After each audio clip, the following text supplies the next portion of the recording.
Working. Yeah, I'm in the bathroom here.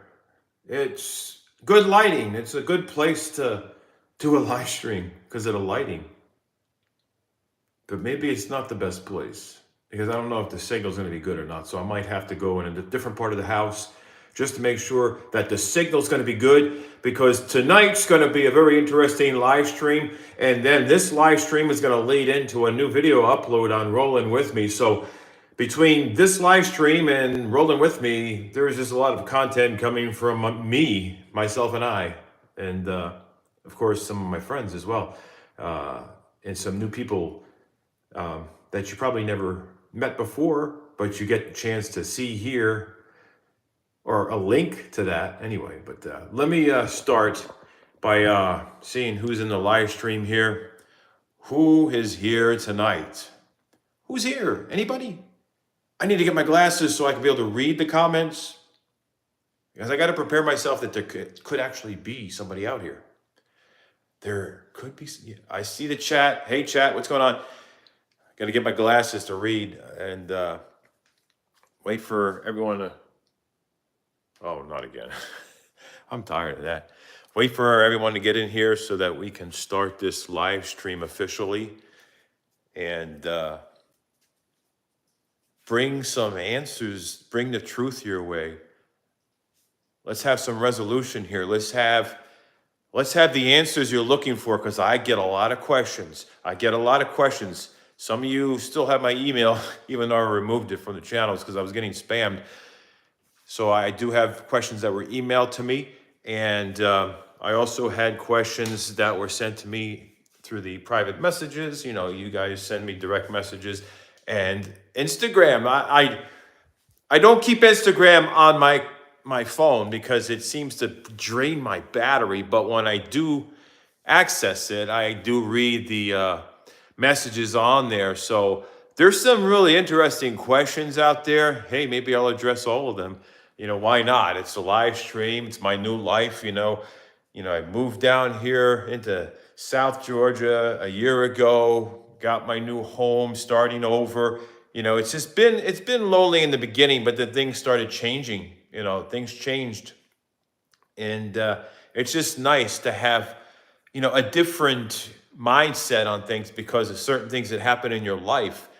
And you might think it's kind of quiet in this house. Now, there could be some people in this house, but I haven't been sharing with you in the live stream. Could be somebody in another room, right? I guess I'm just kind of like, it's like, what are you doing? I'm kind of leaving you hanging.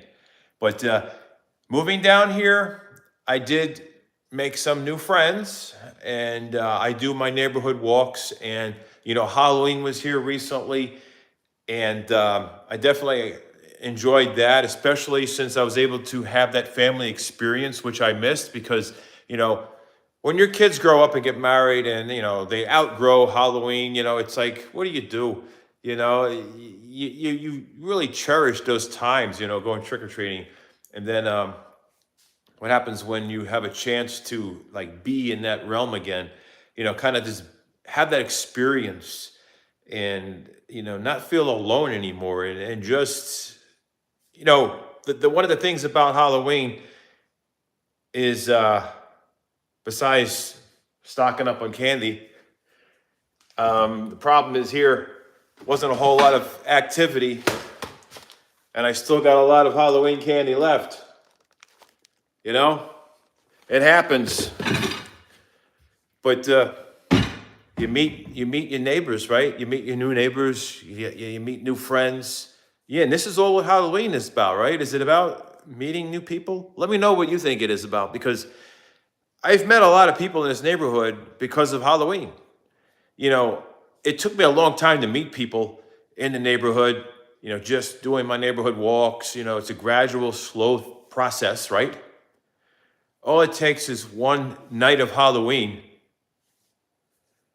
And then at that point, it's like you can run into 100 people and then you're making friends. You're making friends in the neighborhood. You're getting to know people. Not all of them may be friend worthy, some of them may be, Kevin's and Karen's, and they want to do is gossip and, run their mouths about you or other neighbors. They want to go to the HOA for the littlest things because, they're comparing, apples and oranges. They're just being that kind of person where it's not fair because, the neighbor next door didn't get any fines. So it's not fair because that person there is doing this and that other person's doing the same thing, and it's not fair. And then people start complaining and running their mouths. Echo, turn on dining light. That kind of stuff happens. Let's see who's in the stream. I'm going to get my glasses. My glasses are right here. Who's in the live stream tonight, huh? Who dare join? Wanting to know what's going on. Christopher, how you doing? Glad to see you here. Cynthia, hello. Lucid Rewind. I remember your clown videos. They were always the best. Thank you so much. Yeah, the clown videos. It's funny to think about that, huh? You've been watching my videos since 2016. Holy moly. Yeah. Let's see. Got Tammy. How you doing? Congratulations. Hey, you guys are, definitely. Oops. Somebody turn the light on now. Turn it on. I'm in here. Thank you so much. Did you say something about clowns? All right, you screenshot this now. It's a good picture. It's a good picture. All right, let's see. Who is in the stream? It says, good, nothing much this time. Hey, Leslie, what's going on? Pastor Rick Lee Bishop Sr. God bless, and how you doing? We got Tina G in the house. Well, should I say that literally? There was a time where I actually was saying that literally, but like I say, time flies. Time flies by way too fast, But life is short. In the same note, life is short. Time flies by way too fast. My glasses are crooked, and that's going to be a little thing that my OCD is going to go crazy about.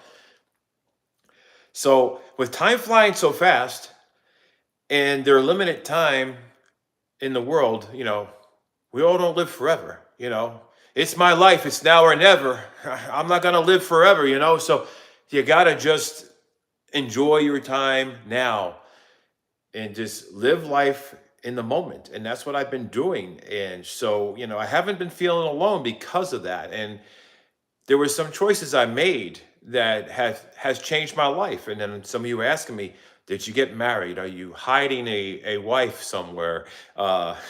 Could they be hiding behind the clown costume? Like, is there someone in my house that I'm not sharing with you? Am I keeping, my, new family off YouTube? My whole new life, there was a lot of questions you guys were asking me, who's that woman and who's that teenager with you? Did you get married? Did you not tell me? Who's that lady? I've had several questions, and it seems like whenever I'm around my friends and they happen to be lady friends, I get these questions.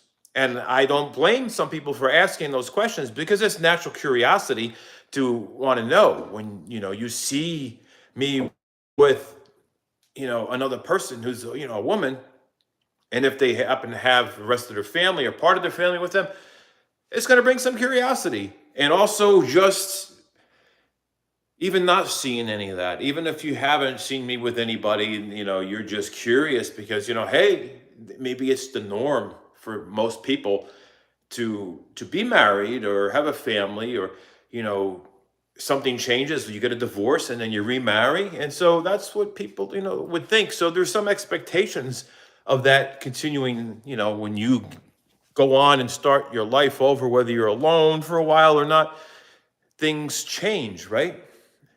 And maybe you remarry and then you have a new family. Maybe you married into a family who already has kids, whether they're grown up or not. And it's like you're starting over, you're starting over like you're going back in time, rewinding the clock, So, hey, that's something to think about right there.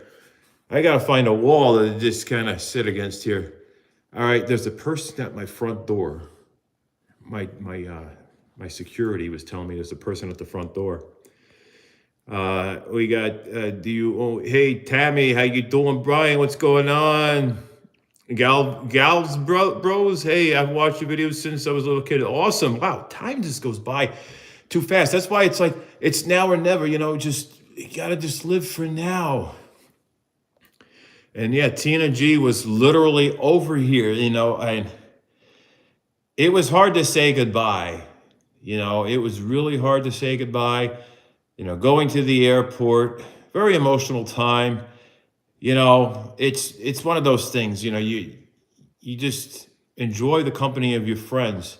Even if you're married and you have friends over, it's you miss having those friends over.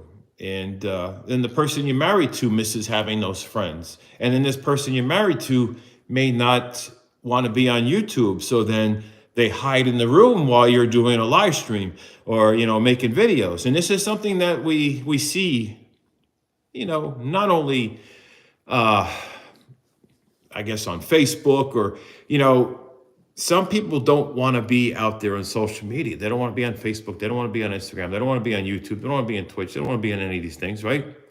So you may see it out there on these different platforms that, you might see one person, even though they're married, but you don't see their whole family because the rest of their family's like, I don't want nothing to do with it.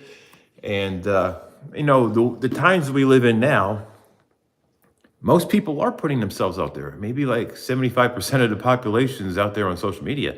I would think about 75% of the population has Facebook, or if it's not Facebook, it's some sort of social media. It's not limited to just one. It's not Instagram. Maybe Facebook would be for an older group, Instagram for younger, and you got Twitter, which is now, Elon-fied. So it's been Elon-fied. So now it's the X or something.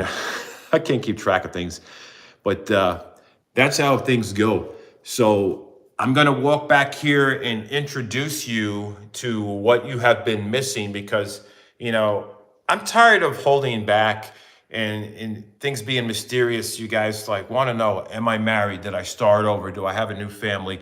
And it's about time to just let the truth out there once and for all. Let's clear up the confusion.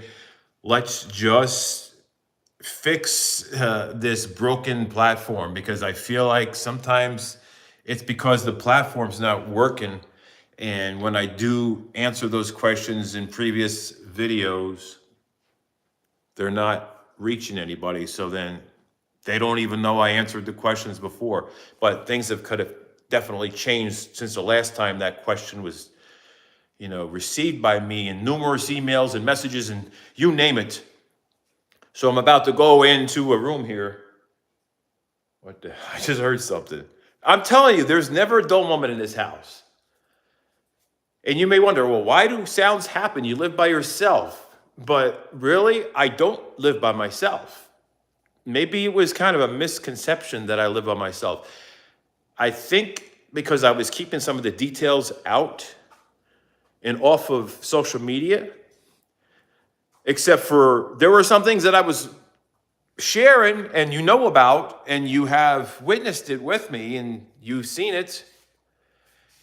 So that I'm not alone. Okay?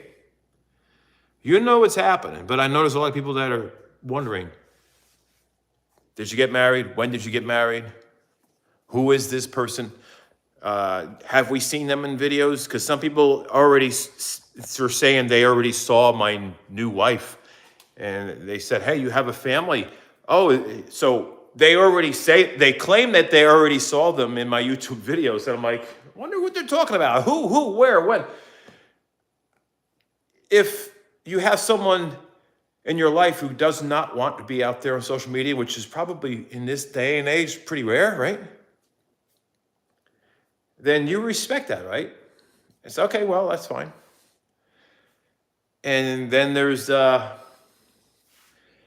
people that are, born to just be social media influencers. It's like you just start such a fun hobby and say you have your family who has interest in it, and then they just go crazy on it. Like they spread their I guess their talent around the world. It's kind of like you can just share your talent around the world, and it becomes a fun thing. But there's a downside to social media, which is why some people don't like to be on it, because they're afraid of stalkers. And that's a valid situation, and that's another reason why some people don't like to be on there, because of that. But the answer to your question, besides me just having to go in a room here to show you if anybody's in the house, because some of you guys were saying, all right, you're married, aren't you? I thought I saw your wife and you have what, kids or something. I'm like, well, they're all grown up. But here I am in this room where I have a lot of TikToking going on because of that clock. It's so loud.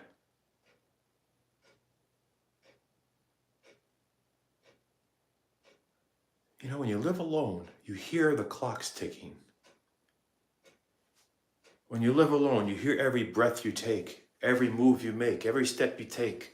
You feel like somebody's watching you, even when you're alone. But being alone, it's just, you hear those things. Those things are amplified. Your anxieties are amplified. Your fears are amplified. Loneliness could be just a matter of mindset. It could be just a matter of how you feel emotionally. Doesn't mean you have to be in company with somebody. Doesn't mean someone has to be in your presence physically. Loneliness could be just that, loneliness in an emotional way, not just physical. I mean, yeah, you could be in a room and you could be alone in a room. Technically, I'm alone in this bathroom. But in a way, I'm really not alone, because I am doing a live stream and then you are here. Hello, chat. You're here with me. I'm not alone. Take away the YouTube live stream, end the live stream, standing in the bathroom, looking in the mirror. I see myself and I say, wow, time flies. Where did all the gray hair come from? Maybe all the years that I used to color my hair darker, and then I stopped doing that for a while. And then when I do it again, it brings me back in time. And then I stop doing it. Like, maybe if I could just try to figure out who I'm going to be or who I want to be, and I'm in my 50s and I haven't figured it out yet. But I don't live alone anymore. And I mean that spiritually. I mean that emotionally. But I do live alone physically. This is a guest room. Nobody's here in this room. It's just me physically in this house. So physically, I'm alone, but mentally, I'm not. And I was fighting with that. I was fighting with those emotions. I was fighting with those feelings. I was having such a difficult time trying to cope with it, just trying to enjoy my life, knowing that, I'm living alone. I don't have anybody with me to spend time with, to do fun things with. I don't have anybody in here to hang out with me in my office when I'm doing work, the limited work that I'm able to do, or I do the work, but I don't get paid for the same work that I used to do. So it's like the value of my work has gone down significantly to the point where I feel like it's not even worth doing what I do. And I have been doing for all these years. I feel like it's just, there's a point in my life where, okay, I've devoted so much time and energy into it, and it's just not giving me the same returns, based on all the effort that I put into it. And it's just, to me, it seemed like it's like trying to beat a dead horse, really. So, life living alone. I'm not alone. And am I married? And anybody you have seen, if there's any women you see hanging out with me in my videos, let's just clear this up. They're friends. They are friends. And friends have different positions in my life. Different, you have a sliding scale in my friendship circle. There's a sliding scale. You are, you're an acquaintance, which you're on the outside of the circle, but you get to come in the circle once in a while temporarily, but then you go back on the outside and you're just hanging around the front door. And then you have friends who are in the circle, but they're on the edge, like on the wall of the circle. They're not all the way in the middle of the circle where, I am. They're on the edge of the circle, so they're there. And then I have good friends, and they're kind of in between. And then I have best friends, and they're just like joining me in the middle of the circle. The most solid, most secure part of that circle is the best friends area. So yeah, so I had some best friends, that came over. Like I had a best friend who came over and I visited a best friend. So I was around best friends. That's how it is. I have both women and man best friends, It's just the way it is in my life. My circle, I have different tiers in the circle. You know what I mean? So I'm just very picky. I don't have a lot of friends because I'm very picky about who I allow in my life because I have trust issues. And me getting married is going to be one of those things that's going to be difficult, and do I have to get married? Is it, to me, it's just more like this is a customary thing. Yeah, getting married is just something we normally do in this world. I don't have to be within the norm. I don't have to get married to feel like I fit in with society. I can have just as much fun being around my good friends, spending time with my friends, whether they're women friends or guy friends. It doesn't make a difference. I have friends that come here and stay a week or two, and I enjoy that time. I cherish those moments. Yeah, I do miss the whole family thing. I do miss being married and having a family. I do miss that. But I can't beat myself up over it. I can't just dwell on it. I can't just go back and mentally and just wish that I could have made different decisions. I did what I felt was right, because sometimes you have to let go. Sometimes you have to let go because that's the best option. So when you're married, sometimes it's best when things aren't working out, it's time to mutually make a decision. Sometimes it's a one-sided decision, and sometimes it's a mutual decision. And when you have a mutual decision to break up a relationship or end a relationship at a certain level, maybe downgrade a relationship, say you're taking a marriage, you're getting a divorce, doesn't mean that you're separating yourself from that person and just cutting all ties.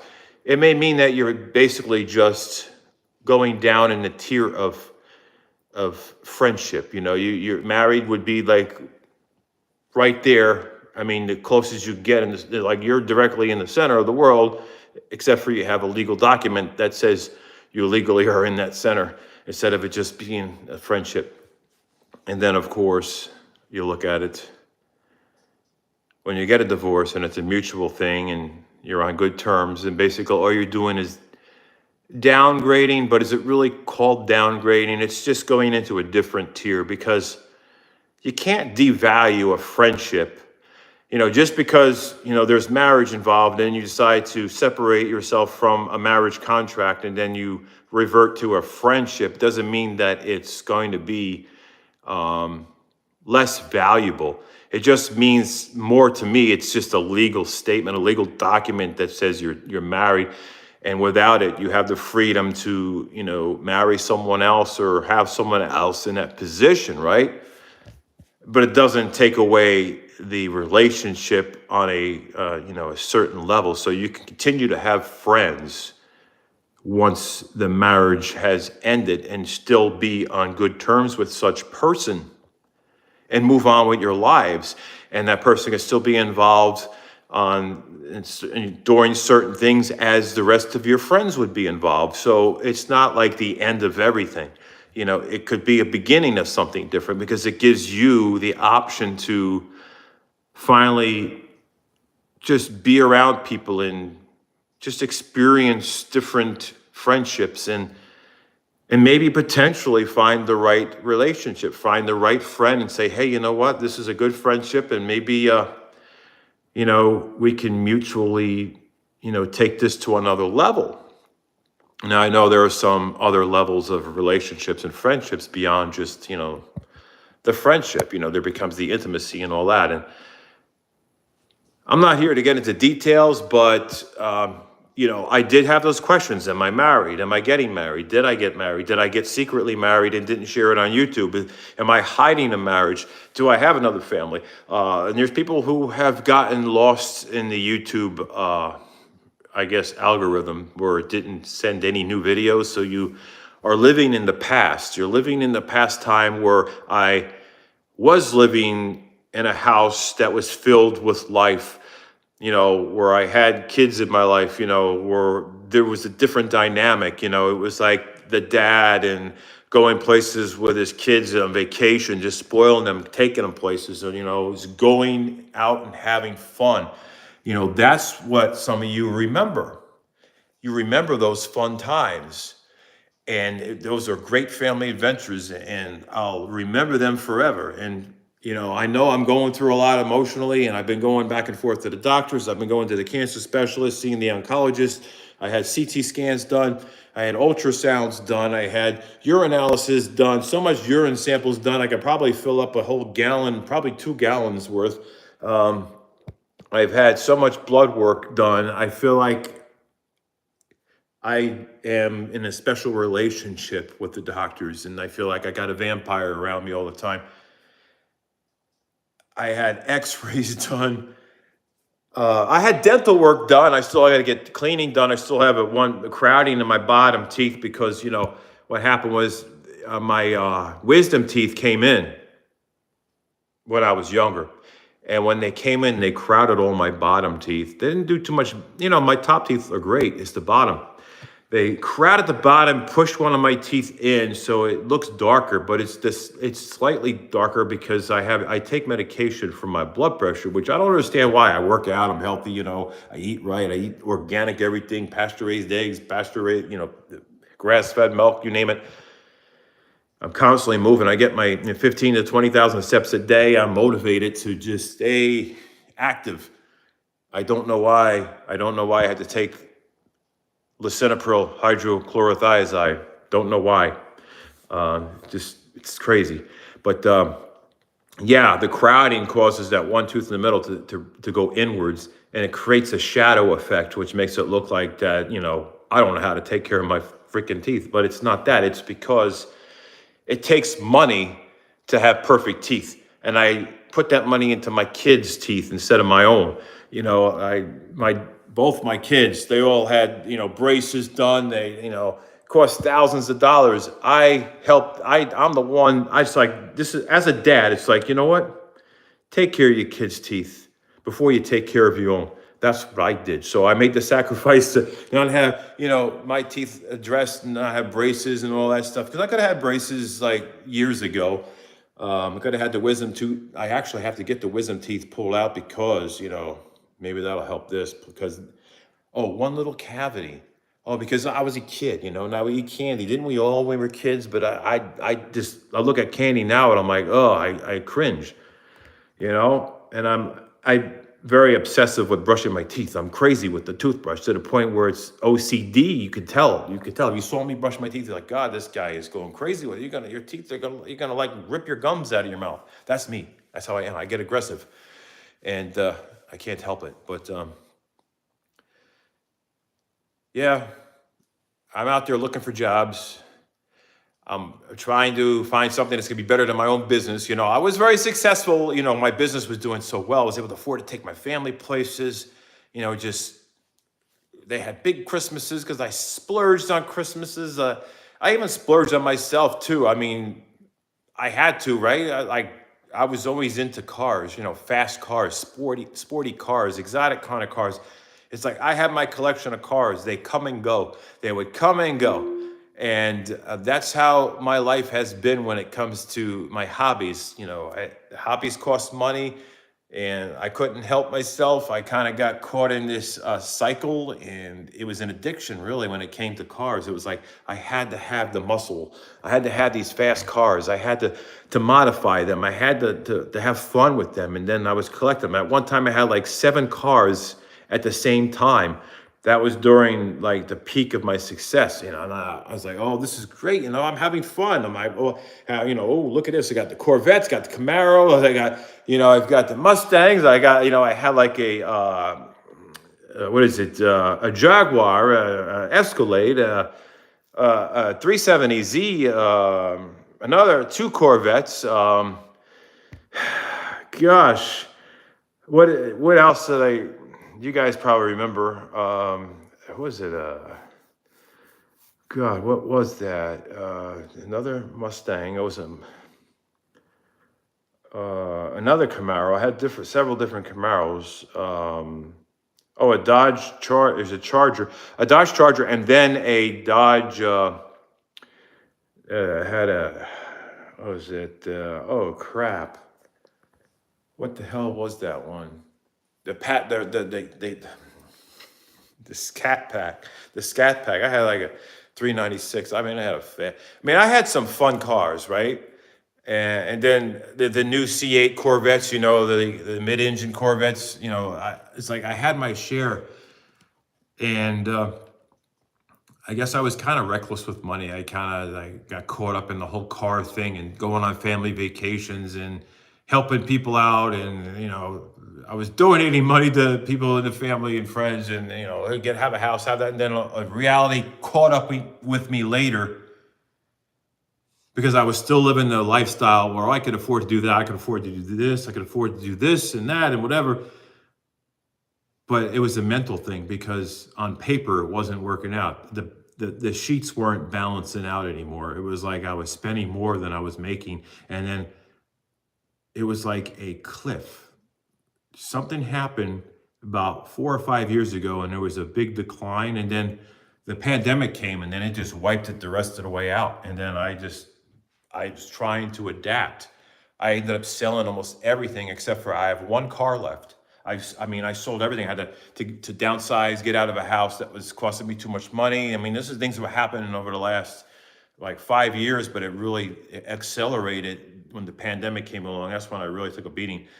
And I was like, okay, we're year 3 into it, or year 2. It was like 2022 was like, I gotta sell. I gotta get out of that house. I need to downsize. I need to, just get out of this debt, this taxes and mortgage, and I had loans on top of loans and promissory notes to pay. And I was like, I had all these things that I had to take care of. And it's like, I need to do this, and I need to do it now. And so last year I did that, and I ended up moving here. And I downsized. So this is a smaller home. It's 3 times smaller? The other house I had was 3 times as big, right? Do I need all that space? Do I need to have a house that had like almost 7,000 square feet? Do I really need a house that had that much square footage? No.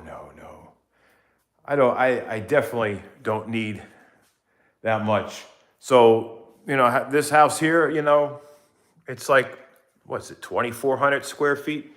I can live with 2,400 square feet instead of almost 7,000 square feet. So I'm able to adjust.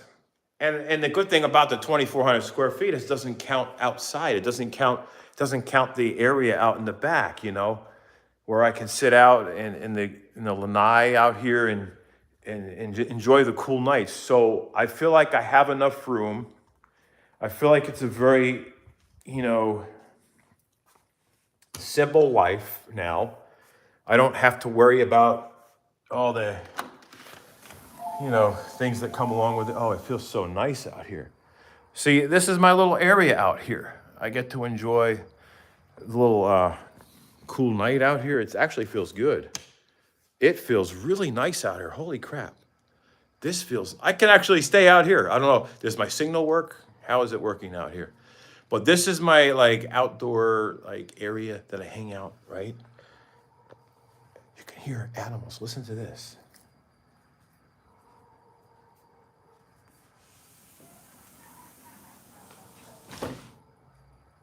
What is out?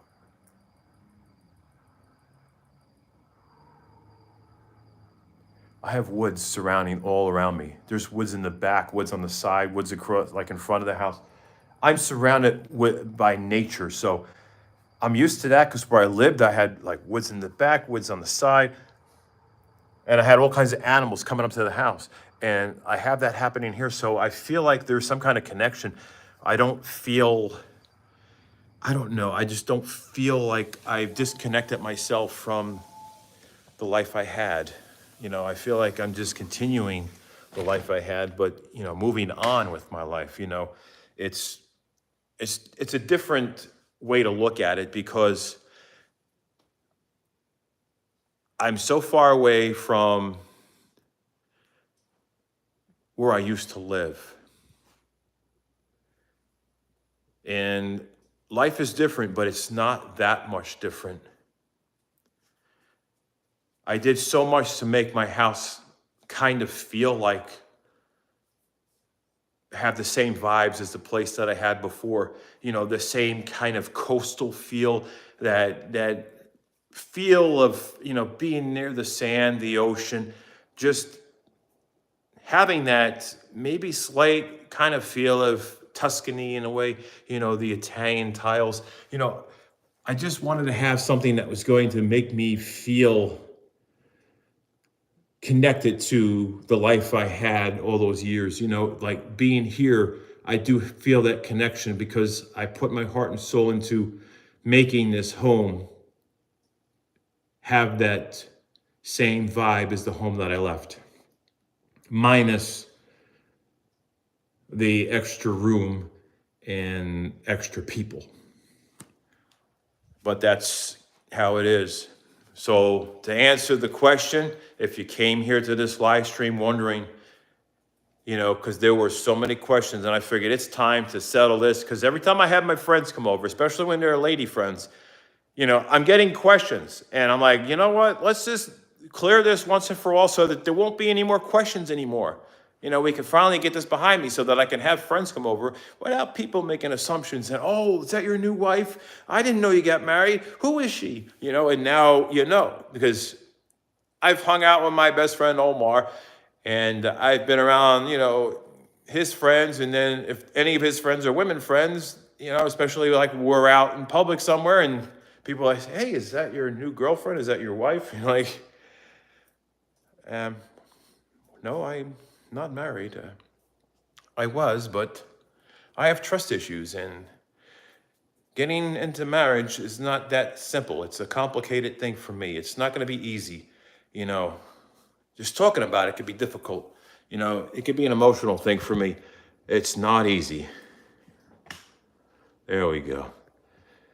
Let's see who's in the chat over here. Who'll be in the chat tonight? I'm trying to stabilize this so I can read. You were a really cool YouTuber. I wish I could vlog with Sally. I'm blind. I don't know how to film well and wish I could do daily vlogs like you. Hey, Mandy. I wish technology was able to, be able to heal all our senses, our sense of smell, sense of hearing, sense of vision, sight. And I know technology is very close, and I know that people are able to regain hearing, and I know, maybe there'll be something out there. I'm hoping and praying that everybody can be able to be part of that if something can happen along the line where, there's technology. There's always these trial things, but, it's scary. It's kind of like, who wants to be a guinea pig? But, just having any other sense, of course, without one sense, the other sense is amplified. So, listening to a voice, if you listen to a nice soothing voice, it's very comforting. I know I might not have such a soothing voice, I try to not be, that person who's yelling profanities, like you see when I'm doing paranormal videos or creepy clown videos. When I'm trying to just do a live stream, be real, be as, I guess, well-mannered as possible. You won't have to worry about bad F-bombs and stuff like that here. Are you homesick? Well, I am home. Maybe if I'm tired of being home, then I would go away and do something. I do get tired of being in the house. I can't stand staying indoors. I feel like, being inside too long, it makes me feel like I am not doing something good for my health, and I need to get outside and I need to do something because being in the house is not healthy. Well, this is really good lighting in here. Oh, wow. This is really good lighting. Let's see who's here in the comments section. Carol's out here. Bobby, you should be a fashion model. Oh boy. The fashion model, huh? Oh, well, interesting. Well, thanks for that note right there, or a compliment, or whatever you want to call it. Hey, I don't know if I would be up to date on the fashions. I don't, like I say, I'm in my 50s. So, maybe I'm past that, but who knows? Maybe they have some fashion for people who are in their 50s. I just throw on a shirt and go outside. I don't care what it looks like. I'm not out there to dress to impress. I just dress so I'm not offending anybody.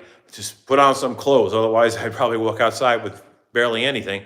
But I don't want to offend anybody while I'm walking in the neighborhood. You know me, I get hot easy. I like to get sun on me. I love getting the sunshine, getting that vitamin D. So the more skin I got exposed to the sun, the more energetic I feel, the more charged up I feel. And I guess it's an emotional thing too. I just feel it emotionally. It just makes me feel better. That's another reason why I gotta stay out of the house. I don't mind being in the house at night, but during the day, I gotta be outside. I gotta be active so that when night time comes, then that's my unwind time. That's when I can just, okay, let me sit down for a little bit. Let me get up, let me lift some weights, let me work out, let me sit down for a little bit. Oh, let me get up, let me do this. And then finally, maybe like 9, 10 o'clock at night, I'm sitting down. And then maybe that's when I'll go watch a couple of YouTube videos, maybe a movie or something. Watch a movie by myself, watch a movie with the ghosts that are apparently haunting my house that you guys saw in the other videos. Because, hey, I quote unquote have a haunted house, I guess, so maybe that's what's happening. And the reason why I quote and unquote that is because, I still have trouble wrapping my head around all of this. And I just, part of me is denying that I have a haunted house. Maybe I don't. Maybe I'm wrong. Maybe everything's going on. It's just another world. Maybe it's just an imaginary world and it's colliding with reality and I'm confused. Maybe somebody's messing with me, creating that, imaginary world. Oh yeah, let's just mess with Bobby, let's make him think he's got a haunted house. The things that I think, my mind just goes in places that can never stop. I'm like always thinking, okay, somebody's messing with me. Somebody's doing something. There's no way there's any ghosts in this house. It's too new. There's no way. But then I realize it's not necessarily the house. It could be the ground that the house is built on. What if something is going on with the ground? And not just the house itself, but the foundation under, the dirt. And of course, think about it. How many hauntings do you hear about in South Georgia? Now, you start researching paranormal and hauntings and stuff in South Georgia, you're going to come up with a lot of stuff. So maybe there's some validity to some of this stuff going on in my house that I always doubt. I'm like, oh, there's no way. No, maybe because I'm alone, I'm hearing things going on, and I know when I hear a bang or a tap or a knock or a crack or a lights flicker or something moves, like, you hear something move. Most of the time I hear stuff moving. And like, yeah, I need a vacation, Maybe there's a raccoon in the attic. How many times I went up there and I didn't find anything? Oh, there's got to be something up there. There's got to be animals. There's no way they can get in there anyway. I'm thinking to myself, what is happening? If you hear those sounds and you got people in your house, you don't even think twice. Like, oh, it's the sounds of people being here. But when nobody's here, that's the thing. I don't know. Maybe it's just me imagining things. And I share it on YouTube, and then people are like, wow, you got the most haunted house ever. And I'm like, yeah, that's what you think. I'm thinking somebody's messing with me. I think somebody's rigging this all up to try to have me fooled because they don't want me here. Maybe because they think, oh, we don't want this guy here.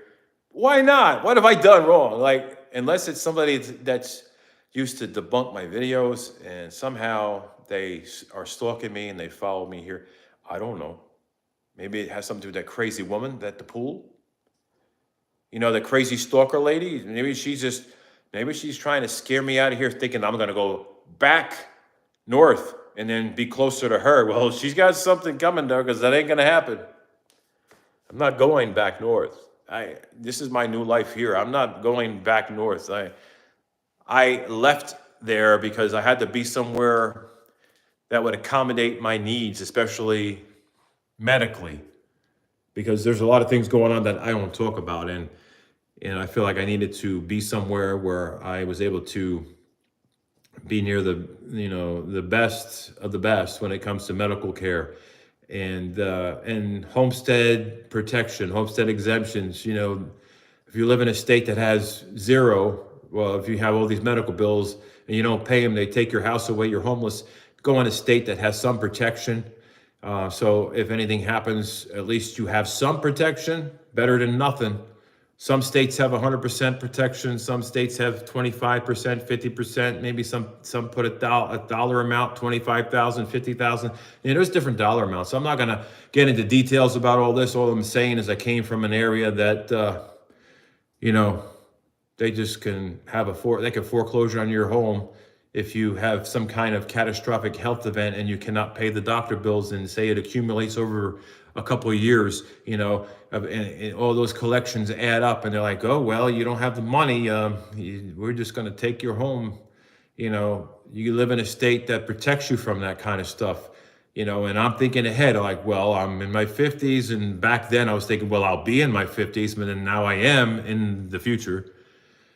And I'm thinking, well, with my pre-existing issues that I've been taking blood pressure medication for the last 20 years, I'm thinking, yeah, this is a ticking time bomb. Me staying in that house up north, the value of that house, having no homestead protections, no nothing, having, to travel and commute to any medical facilities that were even halfway decent, all those things combined, it was like, I'm playing Russian roulette. This is a gamble. This is me taking a big gamble, and maybe I better get out of this before I lose everything and end up on the streets because of cardiac arrest or because of, some other terminal illness. I'm not going to start mentioning names, but the C word comes to mind. I'm not talking about COVID either.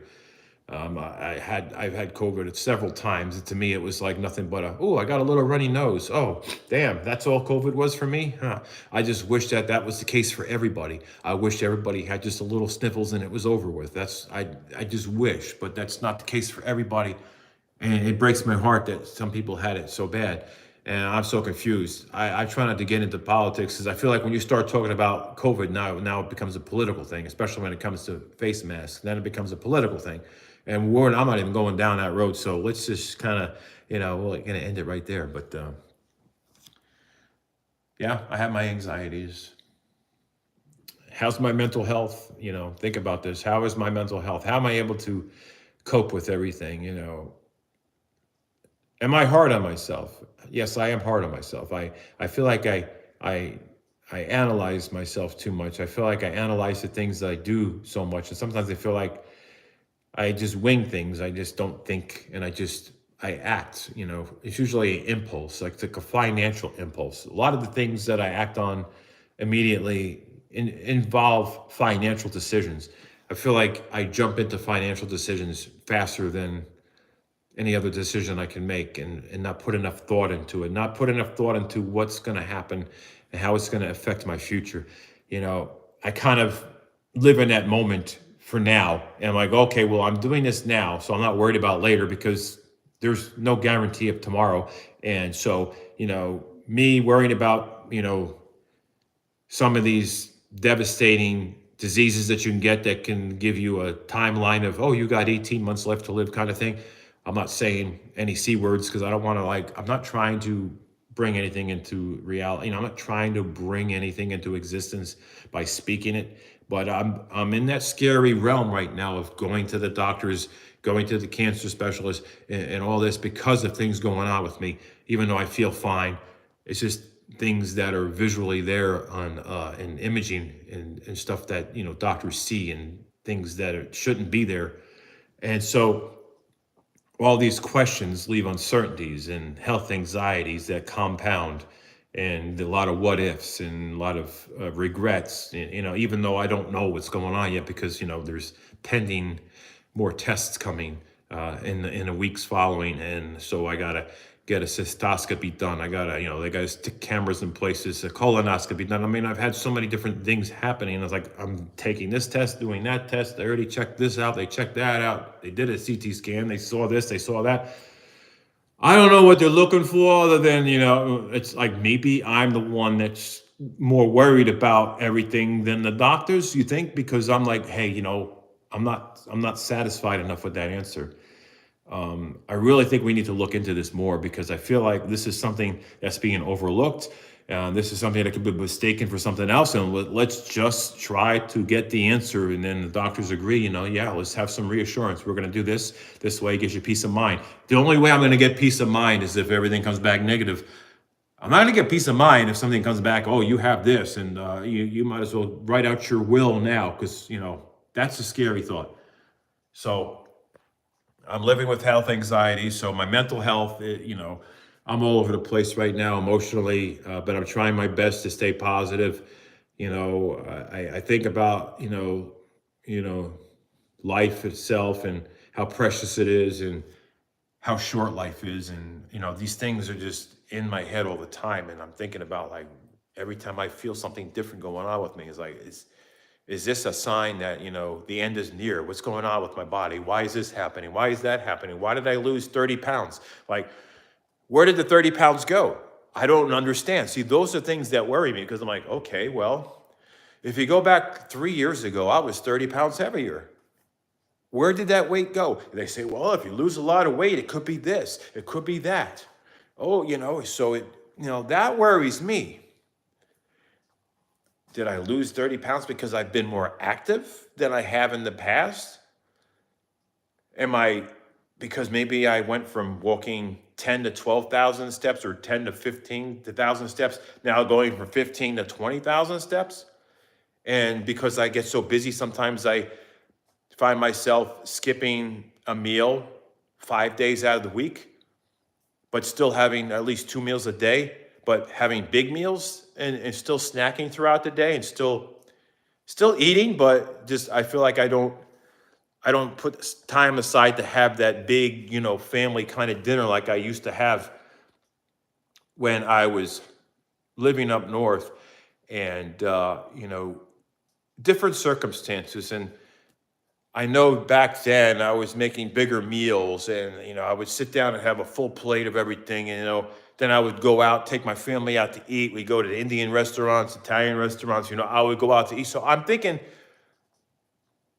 since the pandemic happened, I stopped eating out. So I don't know if maybe I lost 30 pounds because I stopped eating out, and then I did start increasing my steps. So I'm thinking all those things together may have led to me losing 30 pounds. But I'm thinking, well, where was the 30 pounds to begin with? Because I wasn't walking around sporting a big belly anyway. Like, I didn't go around with a big belly hanging out. I'm like, well, where was that 30 pounds that I lost?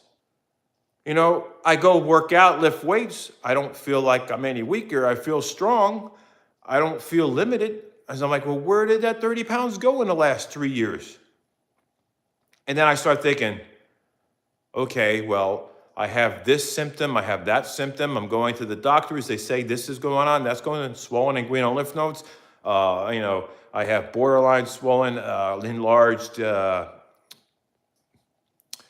left and right. So they call it bilateral external iliac lymph nodes. I'm like, what is happening with me? I don't understand this.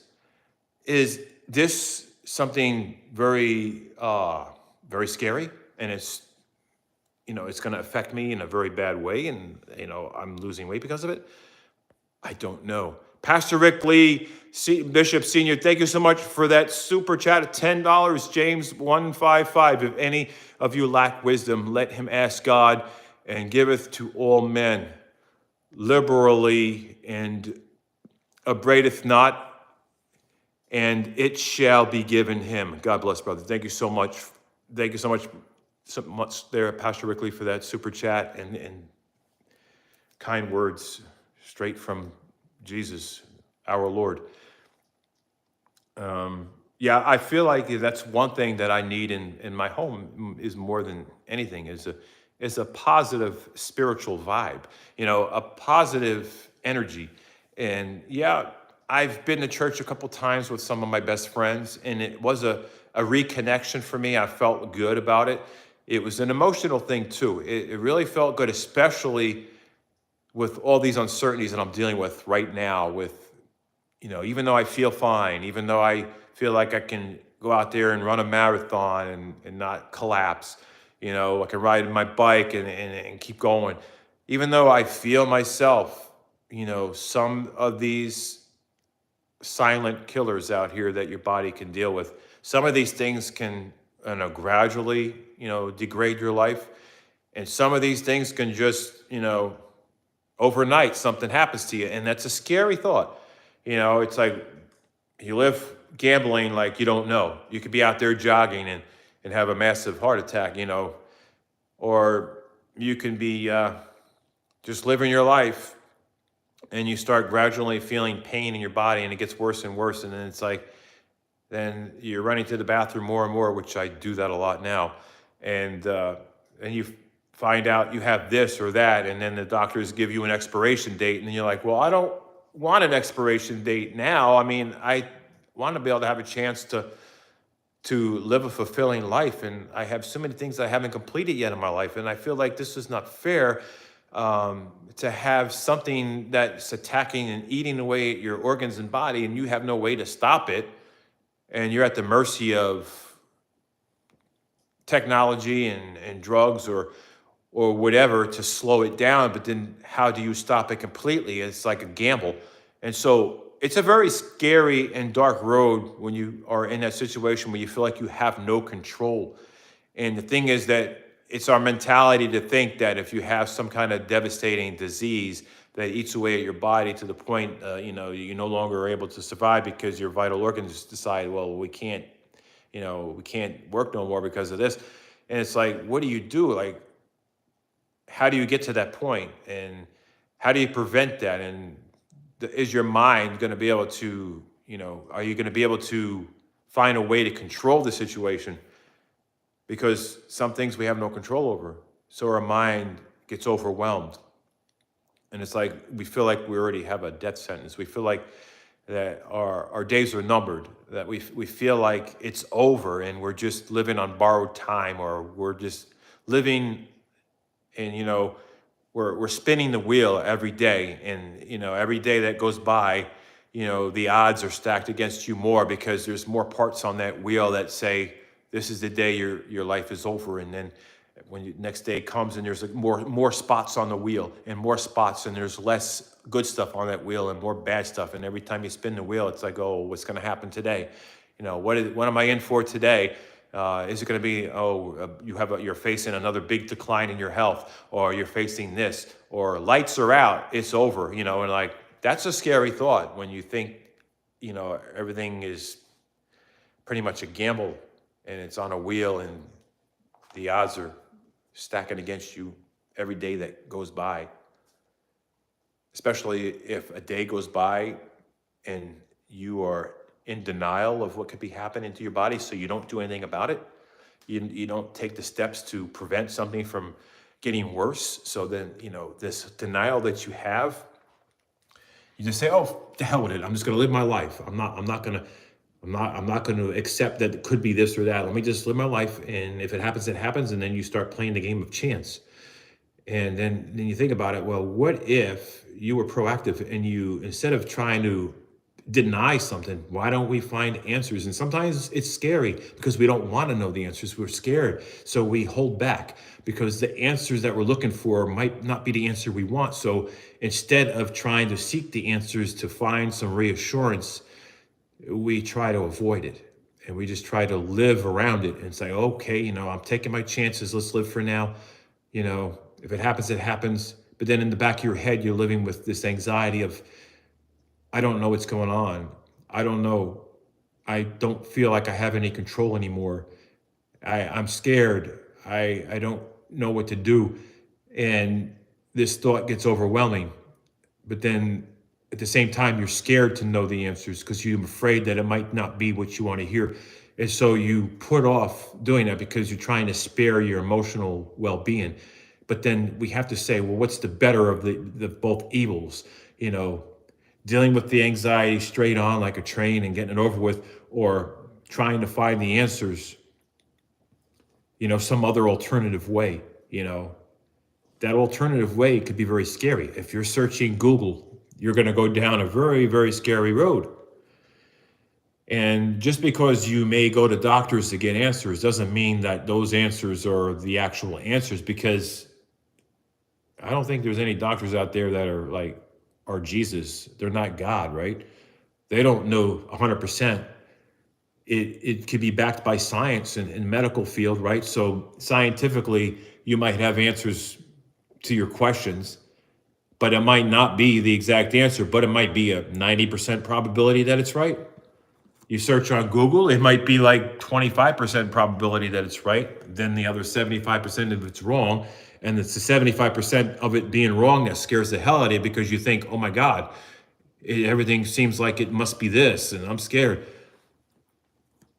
That's why, you live alone. You have more time to think about all those scary things. You have more time to think about your health. And I heard something. I don't know if you heard that or not. And so I feel like I'm constantly thinking. Every time I'm going to the doctors, I have anxiety, because I'm like, what are they going to find now? What's the blood work going to reveal? What's the urinalysis going to reveal? What's the CT scan going to reveal? What's this X-ray going to reveal? What's this ultrasound going to reveal? What's the blood work going to show?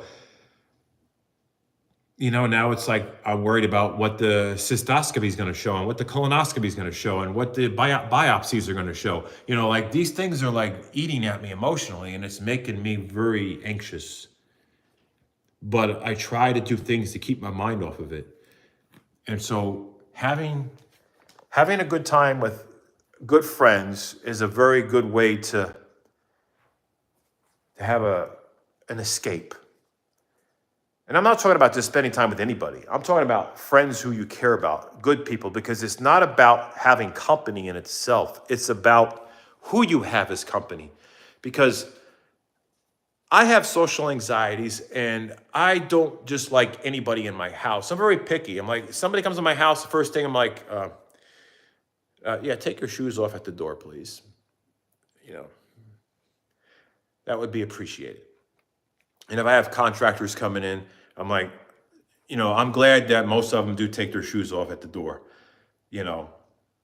I don't like outside dirt and germs from like people out shopping, or if you're out shopping, you go to a public bathroom, you step into someone else's pee or something, or germs, and then you come to my house and you're walking in my house with those same shoes on. I'm like, ugh.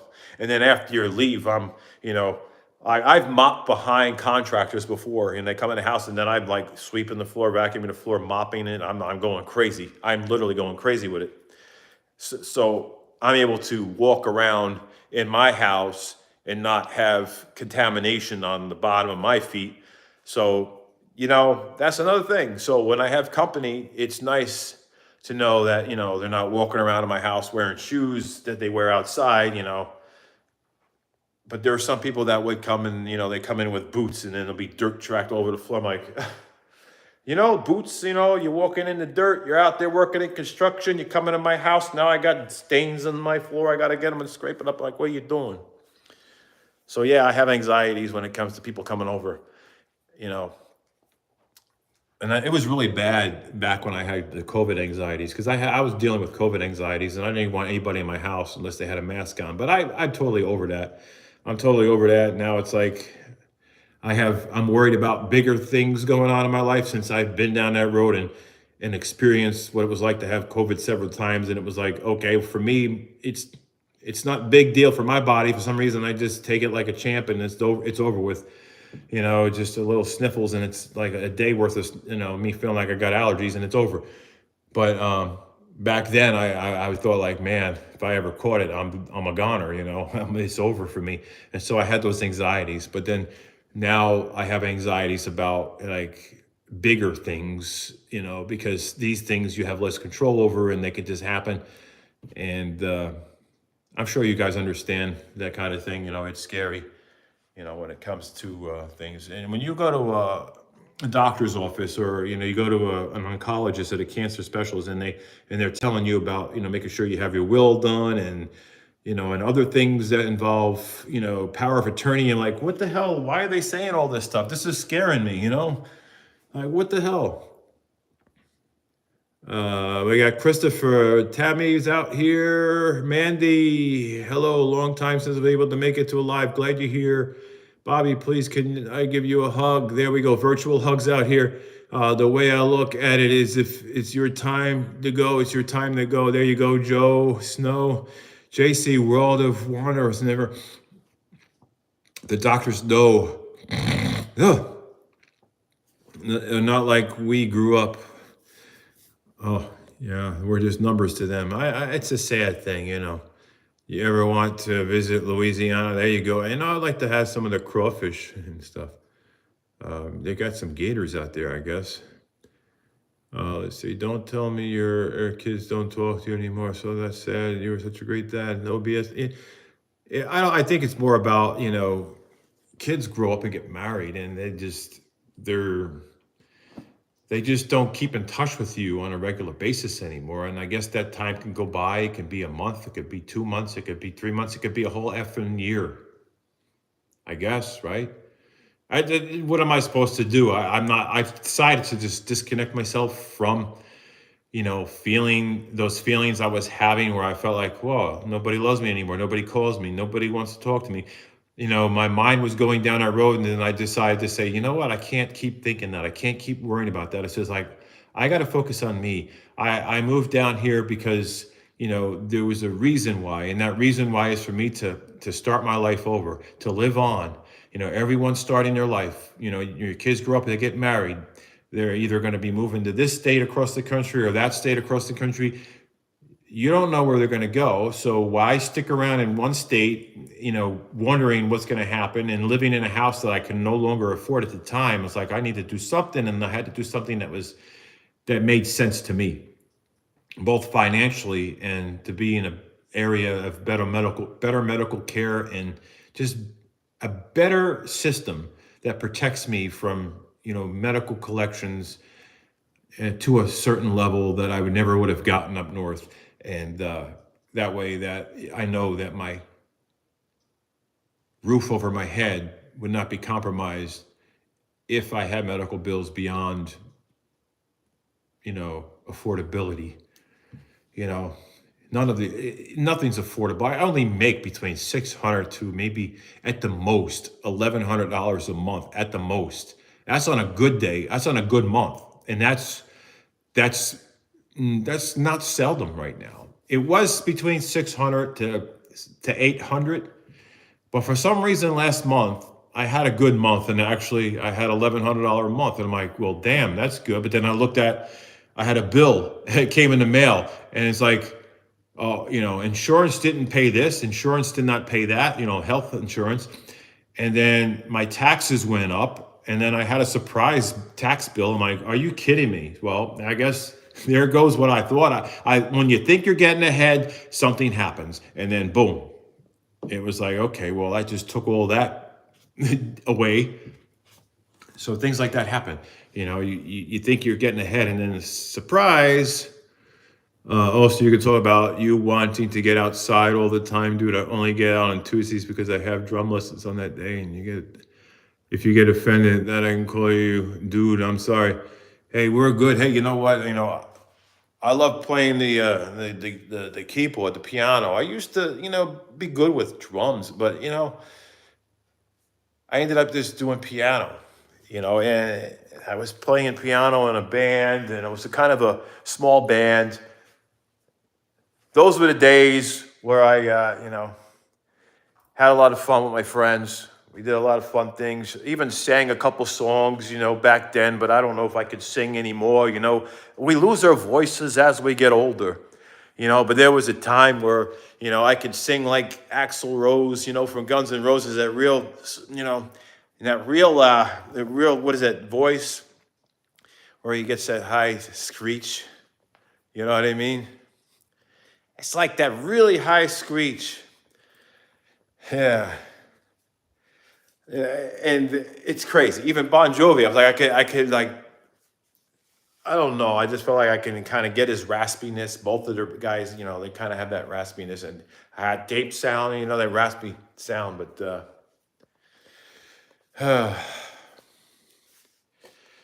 what are you gonna do? But yeah, I love going outside. I love the weather. It's nice around here. It's beautiful. It doesn't really get that cold here, which is a benefit. I like that. So that's one of the things. How's your Tesla doing? It's doing good. I mean, the car insurance is ridiculous. My car insurance was less when I had a Corvette. For some reason, the Tesla, the insurance is twice as much. It's insane. It really is insane. It makes me mad to think about it. It's freaking insane. Absolutely insane. But there it is, parked in the right here in the garage, the Tesla.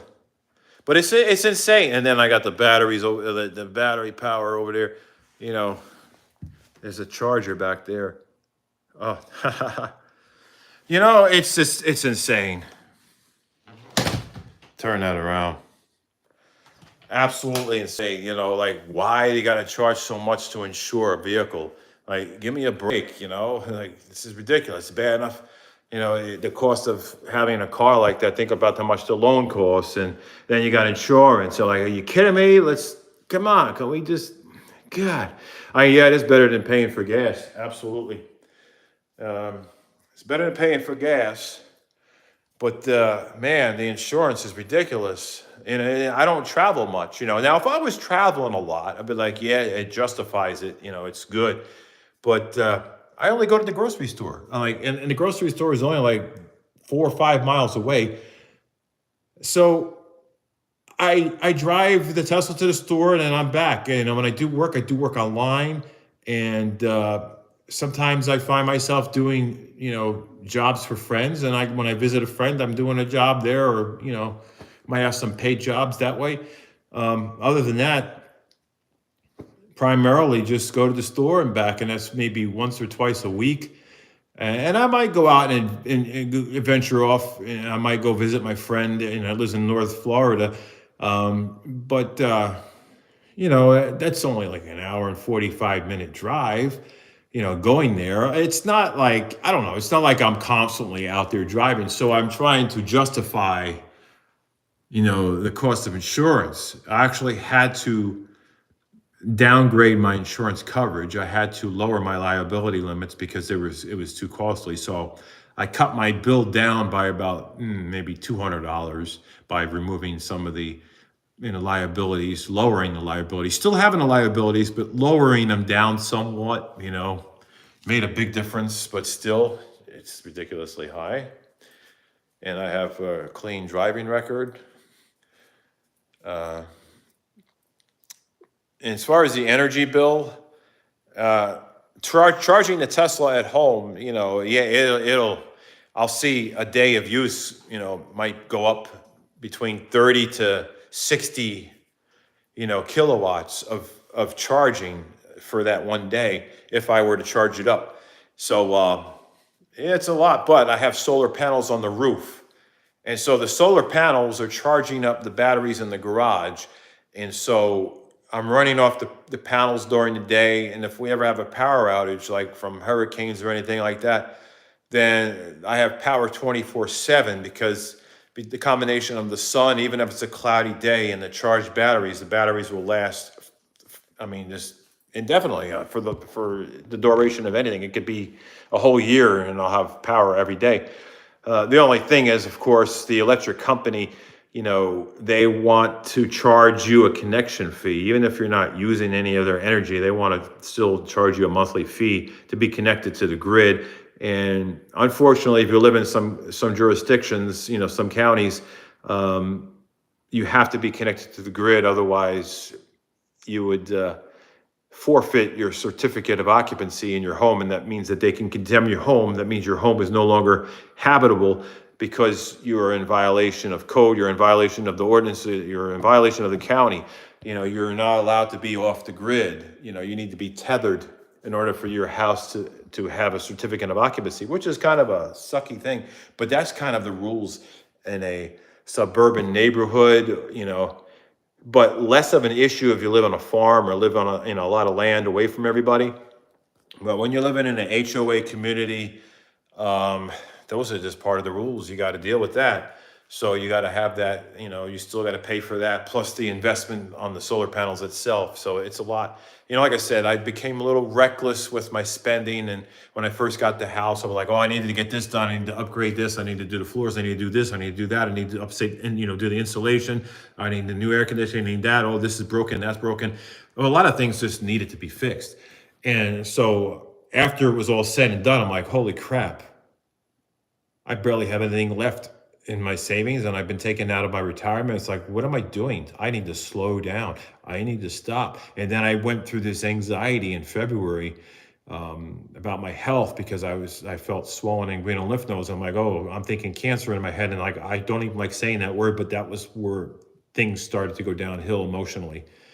And from that point, I started living in this other, I guess, realm where it's like, okay, well, my days are numbered. I can't take money to me with the grave. I can't take my money to the grave with me. So I might as well just stop worrying about budgeting money. I might as well if I just treat myself out to eat, do this, do that.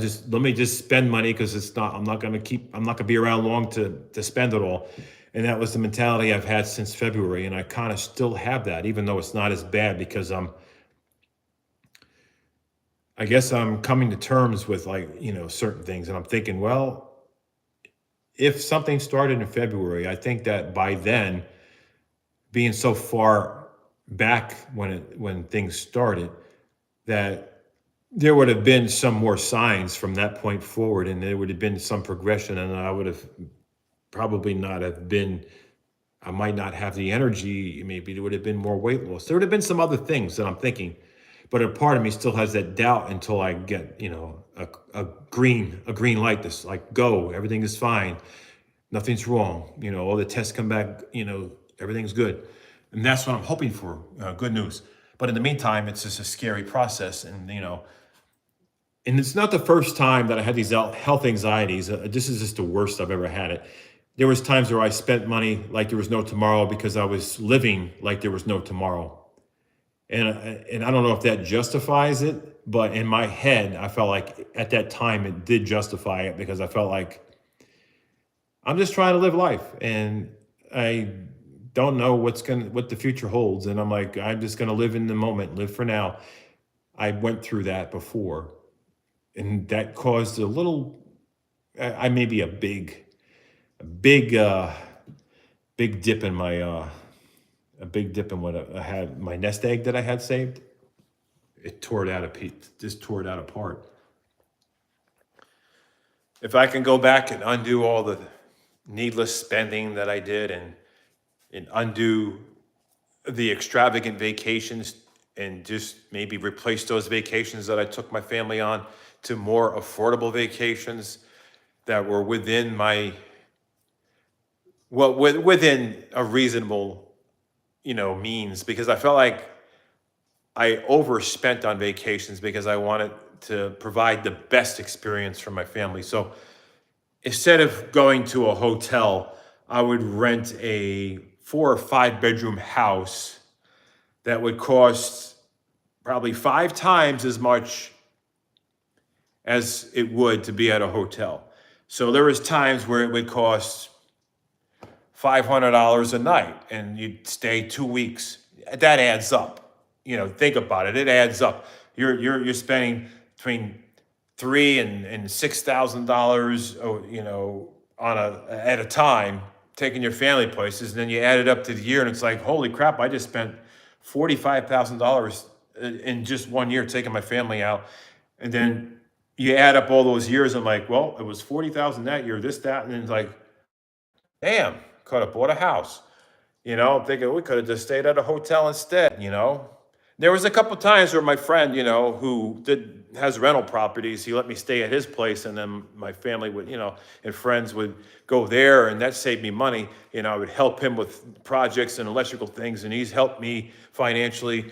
It's kind of like I've had some favors from my friend. It's kind of like, I needed help with this or co-signer for that, and I didn't ask. I wasn't begging. It's just he volunteered because I was always helping him with stuff. And I used to watch, help him with his grandkids. And it goes back in time. But, I helped him with projects. He does these Airbnbs, rentals, and short-term rentals. He does house flipping. And I would do electrical work. I would do the painting. I would do a lot of stuff to help him out.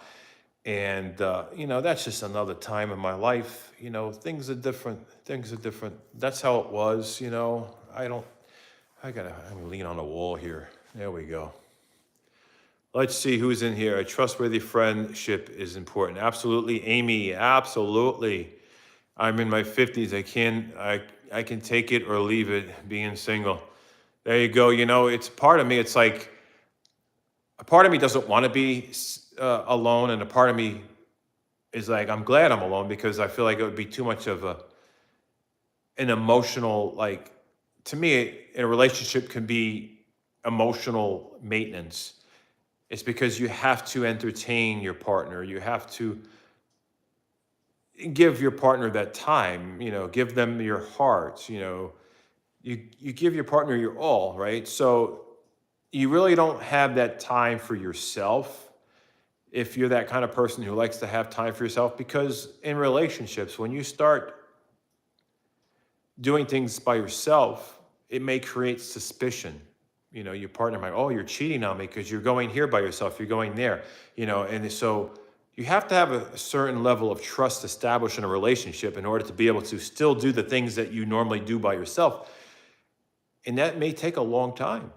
And if your partner understands your mindset, and that's just the norm for you to do that, and they don't seem to think that it's, involves you hanging out with other women, then they may be just fine, right? And so I like to have that freedom to go on my walks in the neighborhood, get my 20K steps, but I don't want to be a drill sergeant and say, hey, that's selfish because now you're doing so many steps and I'm not going to be able to do all those steps. And then you get an argument, right? Oh, well, I'm sorry. I just want to try to stay on top of my health. I got to go the extra steps because I have these things that I'm dealing with and I'm trying to be a step ahead. And then there's no pun in this, but I'm saying, that's the situation. Like, I want to have that freedom to be able to do those things. Like, if I want to go do my 20K steps, maybe I'm gone for a couple hours and I come back and I'm like, I want to hop in a shower after walking all those steps, and I want to come back and, oh, I'm suspicious. You were gone too long and now you're hopping in the shower. What were you doing? Like, I was walking by myself, but I love walking with company. So what I would do traditionally, if I, had someone who would walk with me, like, okay, let's do our 10K steps today. We do our 10K steps. And then after that, it's like, I'll be back. I'm just going to do another 10K steps, and then maybe we can go do something later. That would be me. I'm not going to say, I'm going to do my 20K steps today. See you later. No, I would mutually do steps with my partner. Like, I would do, okay, so you do 10K. I'm going to do half of my goal. I'm going to do 10K. So let's go do our 10K steps today. So that'll be our thing, our 10K steps. And then I'm going to go, well, I'm going to do another 10K steps, because I need to do those extra 10K because of my circumstance. And it becomes understood. And then that's me. So part of me is like, I don't know. Is it going to be that easy living alone? Or is it going to be that easy being with someone? It's like I was confused. The whole time I was confused. Like, I don't know what to do. I don't trust anybody. I can't get in a relationship. There's gold diggers out there. There's people that will be with you for the wrong reasons. And when you have a YouTube channel, you don't know if they know you have a YouTube channel. And the people will automatically assume you got a YouTube channel, you must be making a lot of money. Well, that's not true at all, because you can have a lot of views, you can have a lot of subscribers, but that doesn't mean anything.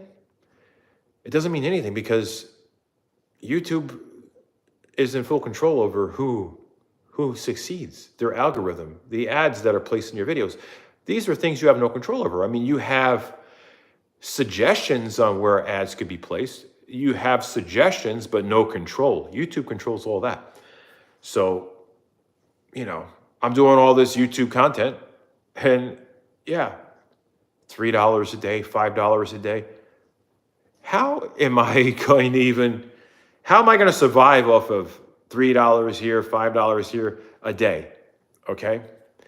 And the biggest day I've had, I think, was maybe $20.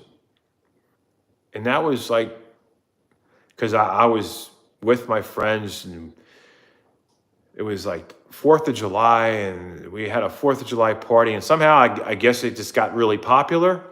And it was like $20 that I got paid for doing it. I guess maybe that was the biggest win for the whole year. I'm like, oh wow, $20 day, holy crap. So people have this misconception. Wow, you got a big YouTube channel, you're just one of the big guys out there making a lot of money. Like, well, you don't understand, because there's a lot involved with that. Just because, you may see, like, there's over 2 million subscribers here, but only 29 people on this stream. There's your answer to the logic right there. There's your answer. If I had like over 2 million subscribers, don't you think there'd be more than 29 people in this live stream? So people get so confused and think they know everything. You got the people, make assumptions. Oh, you got to be making a lot of money because look at all the subscribers. Yeah, well, what are you going to do? Now I got 30 people on the live stream. For having 2 million subscribers, I should probably have at least 10% of that amount of people in the live stream. So I would say 10%, how many people would that be? If we do a little bit of math, there should be thousands of people in this live stream, not 30 people. So that's how that goes. I do have to do my night walk. I need to get my steps for the night. I need to finish. I think I've only got like 13 or 14,000 steps, so I still need to get another. Let me see what it is. I can't look at my watch because my watch is it's actually connected to my live stream. It's connected to my freaking live stream. Wow. Yeah, you better think there would be a time machine. Man, I wish there was a time machine. The only time that the only time we're able to turn back time is during the end of daylight savings, and then we can go into the future when daylight savings is, but it's only an hour. That's when we turn back time. We can go back in time for 1 hour. So I experienced time travel going back 1 hour just a few days ago. So, hey, it doesn't really have much of an effect on you unless you're working and getting up at a specific time and you have a specific schedule, and all of a sudden now we're changing the clocks an hour. So now your body's trying to adjust. But me living the life I live and not having a set schedule, I just continue to do things in the same time that my body is used to. So whatever I was doing when I was going to bed at like 12, 1 o'clock, now I'm going to bed at 11, 12 at the latest, and getting up an hour earlier. So I'm making up for the time. So, and if you're working somewhere and you have a specific schedule, you can't just do everything an hour earlier. You have to do things on the time that you're scheduled to do things. So that's the difference. But you turn back the clock an hour, and that's one way of turning back time. Is the only way to do it, really. I don't know. But of course, the events that happen you cannot change, but you can only change time itself. So depending on what's open on a Sunday, depends on what's open, what time something closes on Sunday. You know, you think about it. Anything going to be open past 2 o'clock in the morning? If there's anything, it's like, oh well, we close.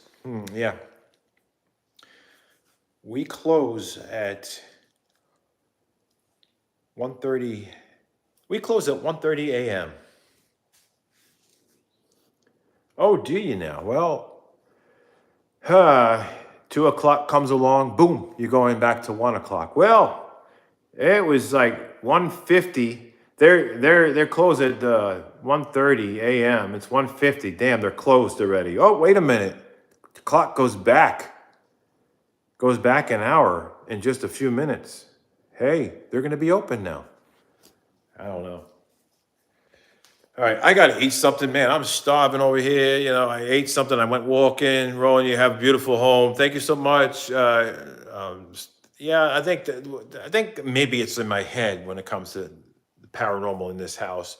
Maybe I'm just getting a wild imagination. You know what I mean? And getting carried away on YouTube. You know, that's me. Always the guy getting carried away on YouTube. You know, just take things to another level. You know, could be just a little pop in the ceiling, and I'm like, oh my God, there's a ghost up there. Oh, let's get the cameras. Let's go. Let's get this on YouTube. You know, that could be me. You know, I just getting overexcited.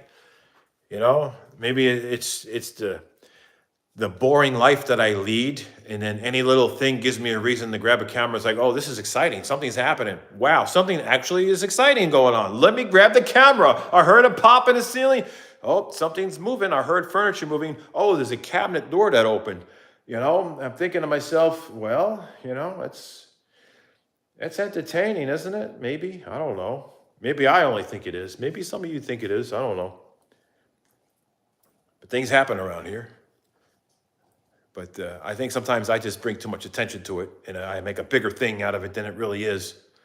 You know what I mean? That's how it is. I make a bigger thing about it than it really is, and then here we are. I'm walking around in the house like, oh my God, there's something in the ceiling. Maybe it, you know what? I come to the conclusion that it is, well, part of the problem is because of the temperature changes from the sunlight to sundown and expansion and contraction in the attic. And I got solar panels on the roof, so the solar panels are probably popping because they get hot during the day and then they cool down. Positive, loyal, it's a long name. Hey, it's Continental East. There you go. Where you from? I can hear an accent. Hey, Hannah, how you doing? I am from Jersey, New Jersey, the Jersey Shore, you know, like right around, you know, right there by the ocean and the boardwalk. And but I moved south, and then I moved further south. It's like every step I took since then was go a little further south. Let's go further. Let's just get closer to the warmer climate as I go. You know, gradually make my way there. Maybe eventually I'll end up in Florida. I'm not too far away now. I'm like, oh, what's my next step? But I like it here. I've put too much of my heart and soul into my new home. You know, I bought this a year ago, settled down a year ago. It's been a process. I'm like, do I really want to move again? I put too much everything into this. And I probably won't get back what I put into it as well. So it would be a loss if I sold it. Unless what I put into it actually raised the value. Maybe, I don't know. Let's see what's going on here. Good, positive. Thank you so much, Peyton Gordon. Hey, what's happening? We've got Hannah in the stream out here. How you doing? Hey, Peyton, I'm doing good. You know, just doing a live stream on a Tuesday night. You know, Wednesday's going to be a big day for me. I'm going to go to this Italian deli, get a few things. You know, when I say Italian deli, I don't mean like I'm going to go and get a bunch of unhealthy things. When I go there, it's more about the experience because, you know, I'm talking to the people there that are working there, and I'm smelling the air, and I'm like, man, this reminds me of my childhood when I was in Jersey. I'm like, all this Italian stuff, you know, just going there for the experience and maybe sample a few things. But I'm not going there to stock up, you know, and bring stuff home that I know I cannot eat, or at least with a good conscience. But there's nothing against me going there to sample something. Like, you know, they don't have free samples, but I buy small quantities of things that I normally cannot get. Bring them back here, and it lasts a whole probably week. which normally would have only lasted maybe a couple hours before I became so strict, like about what I eat. I became strict about what I eat prior, I mean, maybe like 3, 4 years ago. I became extra strict. When the pandemic happened and I stopped eating out and I realized, man, I feel so much, I don't know, I feel better in a way. I don't have as many headaches. I don't feel as bloated. I don't feel like my stomach's not making all these sounds as much, even though it still does, but I think it's because of the fiber I eat. But I feel like there was a level of bloating, or is it? I feel like maybe the food had extra salt in it, making my blood pressure go up, making me get more headaches, and just made my face look a little bit more. I don't know. My face looked a little different. It looked more puffed out. I think fluid retention. Maybe there was a little fluid retention in my face back then because I was eating out more. Even though I was eating healthy, it's just that the quantity of it, because I couldn't get enough of it, But then the saying is, too much of a good thing is not a good thing anyway, And then of course, even if something is low sodium and you eat it, if you eat a whole lot of it, then it's low sodium plus more low sodium plus more low sodium, and it's going to end up being more sodium, even if it's low sodium. And it all adds up. It's accumulative. So what starts off as, oh, this tastes good, to, oh, let me get another plate. Let me get another plate. And I'm like 4 plates later. Oh man, my stomach. Whoo, man, I ate a lot. I remember back, was it probably 4 or 5 years ago, I would take my sunglasses off my face and I would have a dent on this side and a dent on that side. And my cheeks used to be more puffy. Like, I don't know, my cheeks would be more puffy. And I don't know if you noticed that in the older videos. If you go back to 4 years ago, maybe, my cheeks were more puffed out. There was less definition in my cheeks and my face. It was kind of, I feel like there was some fluid retention because I would eat out more. So I had more weight in my face and in the rest of my body because of eating out and just eating more. You know what I mean? Just eating more foods. And I feel like that's something that's different now, is I don't have that roundness in my cheeks that I used to have because of that. And I don't feel like I have that, some people say it's, oh, you got edema. What is this? Oh, you got blood, you got fluid retention, you got buildup, sodium, extra. Yes, it makes you weigh more, fluid weight can make you weigh a lot more, makes your blood pressure go up, you can have dents in your skin, you can have marks on your leg when you take your socks off because of the fluid retention. Your knuckles may feel puffy, things like that. Your hands can be more, smoother because there's, more fluid. But that's one thing I noticed over the years was that. So, it's a good thing, right? Some have water built up, so they have to lay off sodium. Yes, indeed. I take my mom and aunt shopping. When I go shopping, they can get out for a while. There you go. Yes, always be positive, pay forward. There you go, absolutely.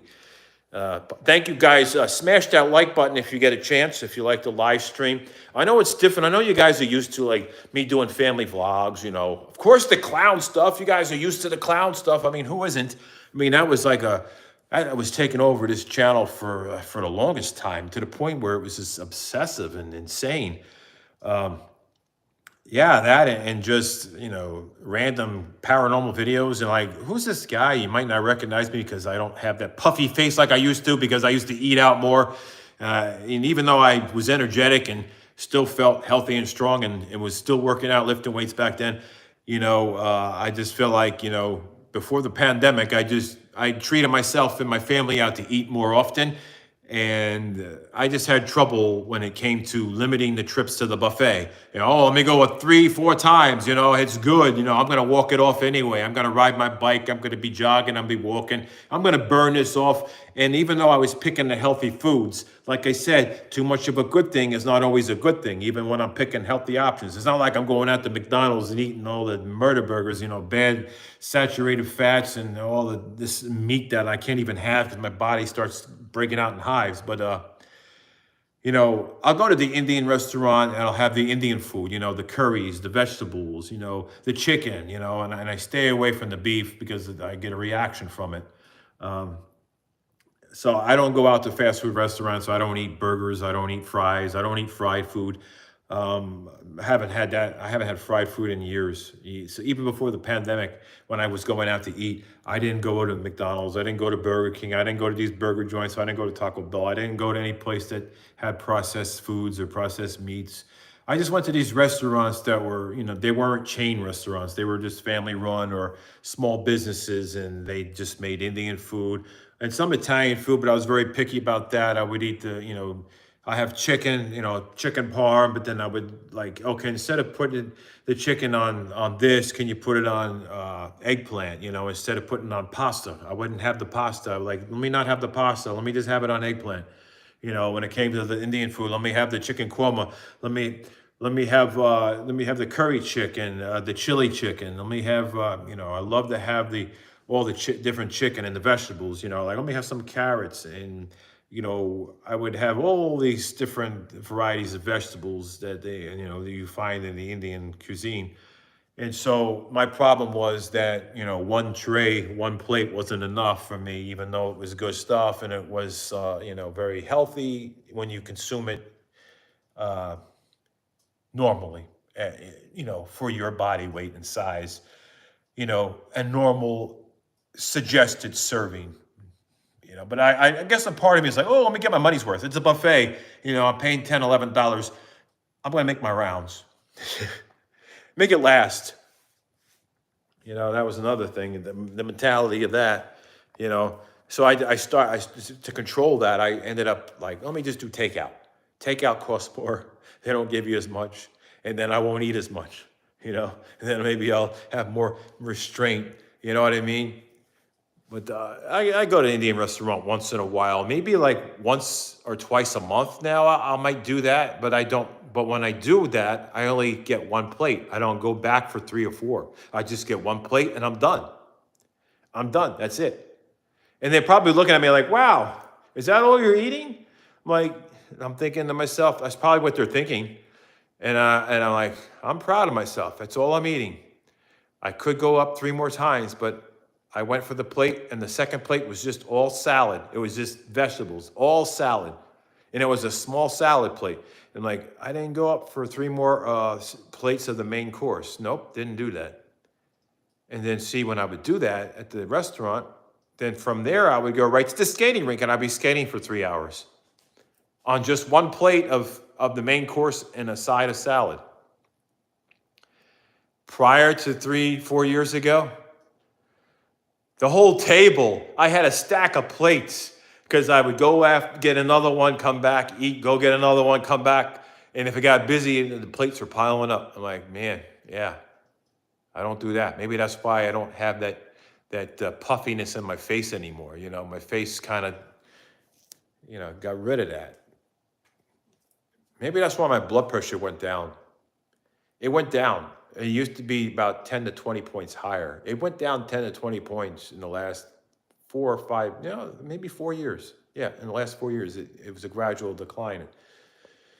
But it's still, I have to take blood pressure medicine because it's still in the higher end of norm. So I wonder what happens if I just stop taking that stuff. It's just crazy. Let's see, we got Peyton, Isabel, JC, how you doing? Glad you're here. Yeah, share this live stream on social media. Share it on Instagram if you want. I don't care. Facebook, Twitter, or X, whatever you call it now. YouTube. Say, hey, remember this guy? He's back on YouTube again. Oh, check him out. Whatever. show some love here. Let's try to make YouTube alive again. Let's make this channel alive again if we can. I mean, this is we are in this together. This is like a family, a team, a friendship, and we can make it work out where I can connect with everybody, share my life here on this platform, revive the platform that has died because, having over 2 million subscribers and only 25 people in a live stream, I have to admit, it is depressing. It is heartbreaking. I put so much of my heart and soul into building up this channel. And I know it was a lot of, family involvement. There was a lot of family activities that I shared along the way. And there's so many great memories that I hold on to. And, I did a lot of those commentary videos in the past that really helped blow this channel up. I mean, I was doing, those skits and commentaries, these solo shows that I did by myself in a room above the garage. And they became really successful. But I started being harassed by these spammers on YouTube. They're these reply people. And they're women that reply to topics. And the way they reply to topics is not, to me, very kosher. They call them the reply girls. It was just one person. She was in her 20s, and I guess she was going to college, and she was replying to these trendy topics, and she would just barely dress appropriately, and thumbnail would show cleavage, and she would just like pretty much sell herself that way, which I felt like that was just not right. And then complain to me when I'm getting more views than she is, flaunting her chest. Like, really? Like, can this woman have some respect for herself and not do this? Can't this woman have some respect for herself and not do this? My battery died, so I probably paused the stream for a second, or it's about to die. And so they kind of destroyed my livelihood because things were working out where I was actually, wow, maybe I can make something out of YouTube. This is doing really well. These trendy topics are just taking off. I'm getting sponsors. I'm getting brand deals. I'm getting all kinds of correspondences. I was getting products sent to me. People wanted me to endorse this and do that. And I was getting checks sent to me, and it was like there was ad revenue. I'm like, damn. I was doing commentaries and this was working out really well. And I was like getting crazy about these commentaries. I was getting into characters, and I had these like faceless YouTube channels where I was doing voiceovers on trending topics, and they were doing really well. And so everything started taking off. And then this reality hit me. And I started, focusing more on just going places with my family and sharing it on YouTube. And even though, people were interested in it, it just wasn't it wasn't viable as a monetary thing because YouTube kind of prioritized certain topics, and they like to focus on trendy topics.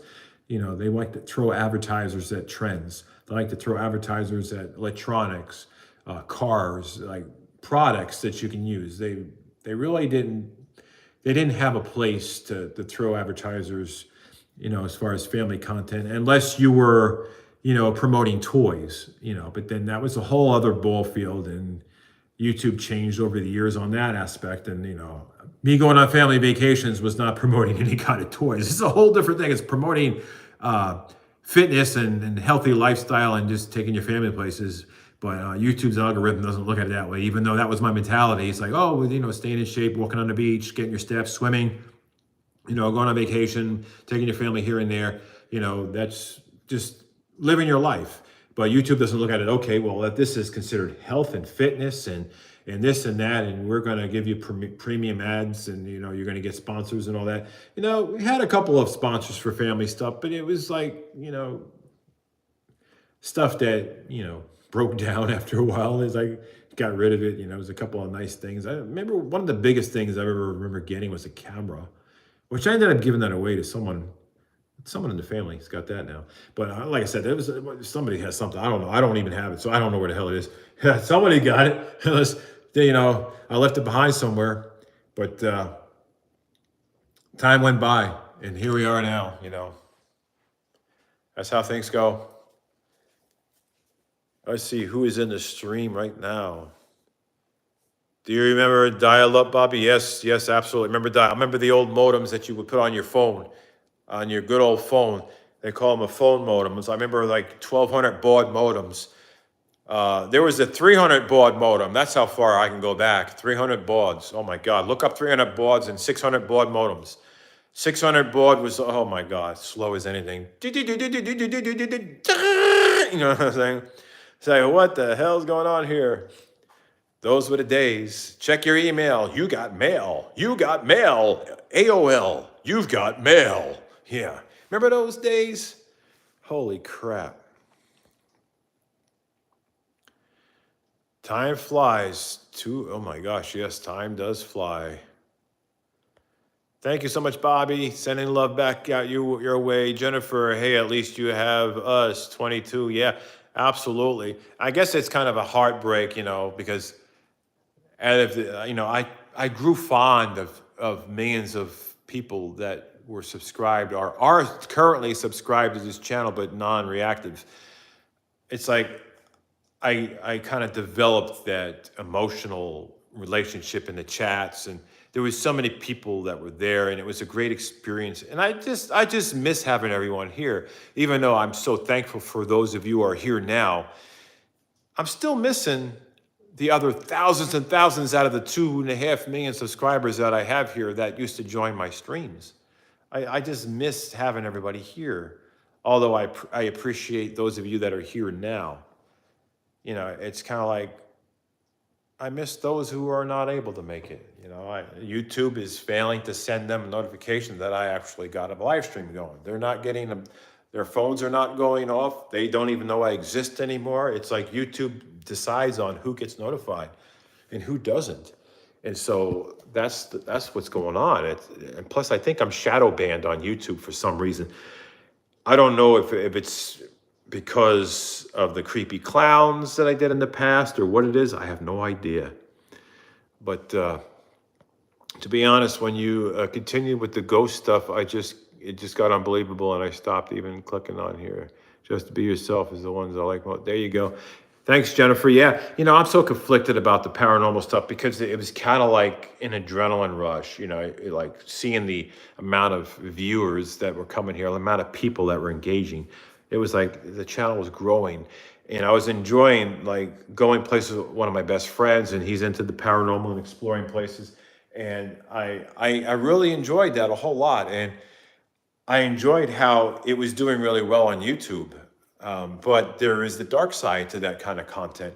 And that is, that I feel like it's not good for my mental health to continue pushing that kind of topic, pushing that kind of content, because sometimes I feel like I am just not being in good with God, like especially now with the uncertainties, like God might not like me doing this, even though I'm not super religious. I just feel like, that this is not right. A part of me feels like that I should not be drawing this kind of attention in my home. It's disrespectful to some people, because maybe putting it on YouTube is not respectful. And if you're dealing with something that you might believe could be paranormal, maybe keeping it to yourself is the best option, or telling friends and family, but not putting it out there on YouTube and, stirring up a crowd. I get mixed feelings about all of that. You know what I mean? I really do. It's also, YouTube is an entertainment platform. It's a social media platform. And I do have a habit of making things seem more, entertaining, or I try to bring more entertainment to the things that happen in my life when I have a boring life. And like the only time I am actually 100% real is like now, so when there's stuff going on in my house, I might exaggerate it to make it, more compelling. I think it's a natural thing that everybody does. And so some people might take it the wrong way. Like this is very offensive. There may be things that happen that I witnessed that I recreate myself to bring it to YouTube because I didn't have the chance to record it. And so I have to recreate it, and then people will call me out on it. Oh, that's fake. Look, that's what he did. I'm like, well, did you read my disclaimer in the video? Like, it explains that, some of this stuff is recreated. Some of this stuff is a skit, and some of this stuff is just for entertainment purpose, and some of it's real. And like, people need to read that. And they also need to read that in the comments, I may be in character responding to the comments about the paranormal events that happen. So yeah, there's a reality mixed with reenactment and skits, So that's been the thing that's been going on, and I clarified that years ago. But some people, they get upset because they see this repetitive thing going on with the paranormal in my house. You know, I I legit feel like something has been haunting the house that I lived in, and I feel like something has attached to something I own.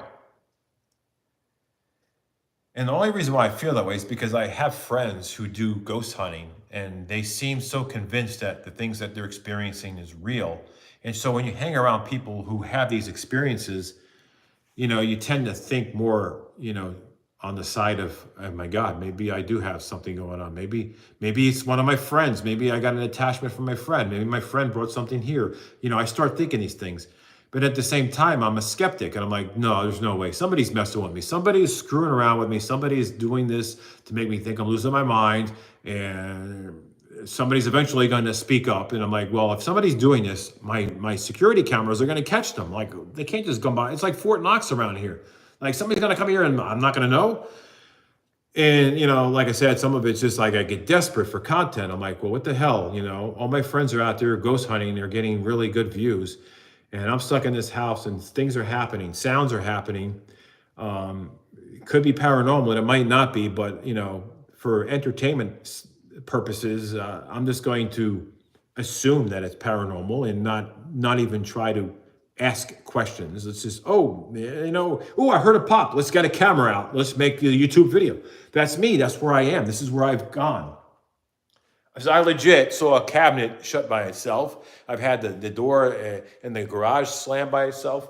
I've had drawers that were opened that I don't remember opening, that were open when I walked back into the room. I'm like, well, what the hell's going on? Like, who's in my house? I've had things. I've had a pillow that would be on a couch and then be on the floor. I'm like, well, I didn't do that. There were so many things that were happening. I had my devices in the house. They would start going bing, bing, making noises as if I was commanding the A word, the ALEXA word, like it was going to respond to me. And I had my lights go on by itself. I've had things happen. I had my microwave beep by itself. I've had the water faucet coming on by itself. I'm like, okay. Either technology has gone wild on me and I got animals in the attic, or I'm dealing with paranormal. And so instead of me trying to question all this stuff, I'm too busy grabbing the camera and trying to share it online. And everybody's like got their opinions, and I understand, everybody's gonna, have an opinion of themselves, of their own, and not everybody's going to believe in what they see. So that's why I really want to get away from the paranormal stuff. I just want to get away from it 100%. And if I do paranormal, I just want to go places that, you can search on Google and say, oh, well, damn, this place, everybody says it's haunted. There's reviews on it. They say this happens, that happens. It's in the news, it's in articles, it's online. Those are the places that I want to go to record paranormal content, because that way, if there's any skeptics, they're not going to be pointing fingers at me because I'm just going along for the ride to a place that's known to be haunted. So if anybody's questioning anything, they should be questioning all the news and media and everything out there that's, bringing all the hype about these places, because I'm only going to be the guy going there. And if anything happens, anything happens. If it doesn't, it doesn't. I think it's a thrill of just being there that's enough to bring good content to the channel. Even if I go there and it's quiet, and it won't be quiet with me and my big mouth, but at least it's, it's entertainment, right? So that's kind of the road I'm at. It's like I don't really want to do paranormal. I really don't want to draw attention to whatever's happening in my house. Part of me believes something could be going on. And part of me is like, it's probably heat, expansion, contraction, solar panels popping on the roof. But, oh, what the hell? I don't have any good videos lately. Let me just put it out there, and I guess everybody else can be the judge of what it is, and we'll just come to a conclusion that it's paranormal. It's kind of me being up front, totally transparent about all that right here. You're not going to get that with many people. And the people out there may post fake shit out there, and they're not going to be transparent like I am. But I think I'm pretty much telling you like it is. Either you're happy to hear that or you're not. But So not everything you see on YouTube is 100% real, but there are things that I've shared on my videos that got me wondering. I mean, I wasn't causing no sink to come on and off by itself. That's legit. I don't know what the hell was happening there. There was lights swinging in the roof. I didn't make no lights go back and forth. Now, I can't say that somebody came right around in the room and did it and then made me think it happened. I think I would know if somebody came in the house, and I don't think there'll be a draft strong enough to cause any of these things to move. But then again, hey, what if we had a tremor? What if there was something happen and there was a small tremor? But I don't live in California where you have tremors like that. So, or what if there's a sinkhole? There are sinkholes in Georgia. But what if there's a sinkhole developing and then things are moving? Like, I don't even want to think that. So I don't know. But, like I said, I really would rather just post content that has nothing to do with paranormal. It has to do with my life, but yet me being like that person who doesn't like to put everything out there, just my life now, not about, my finances, not about, what I do every single second of the day, but what I do when the camera's on, what I do when if I go somewhere, I'm like, this is camera worthy. Let me get the camera out. If I do this, let me get the camera out. Maybe I go to the doctor's office. Maybe I'm not going to get the camera out because they're probably going to tell me no, no cameras allowed. So there's places that I go where I'm just not going to be able to record videos, but there's going to be a lot of places that I can record content. And I want to do that and bring it to this channel and Rolling With Me channel. And there's a video being released tonight on Rolling With Me, so check it out. I go visit one of my good friends out on the farm. You just have a fun there. Some crazy things were going on. The animals, I don't know, it's crazy what they do. And just being there with some good friends. And then coming back and exploring around here and in the back and seeing what's out in my woods. Because I tell you, we got bobcats out here. We got some wild animals. We got a lot of creatures out here because I got woods around me. Can't help it but to walk outside and wonder what's going to be coming out behind me. I always bring a flashlight.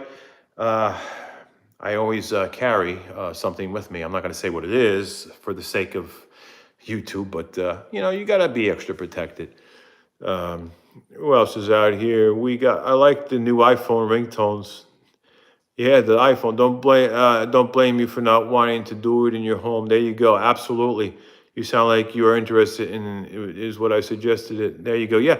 Can you name a car for an edit? Any car? For an edit, any car? Well, let's see. Well, I did want to have a Lamborghini at one time, a Ferrari. But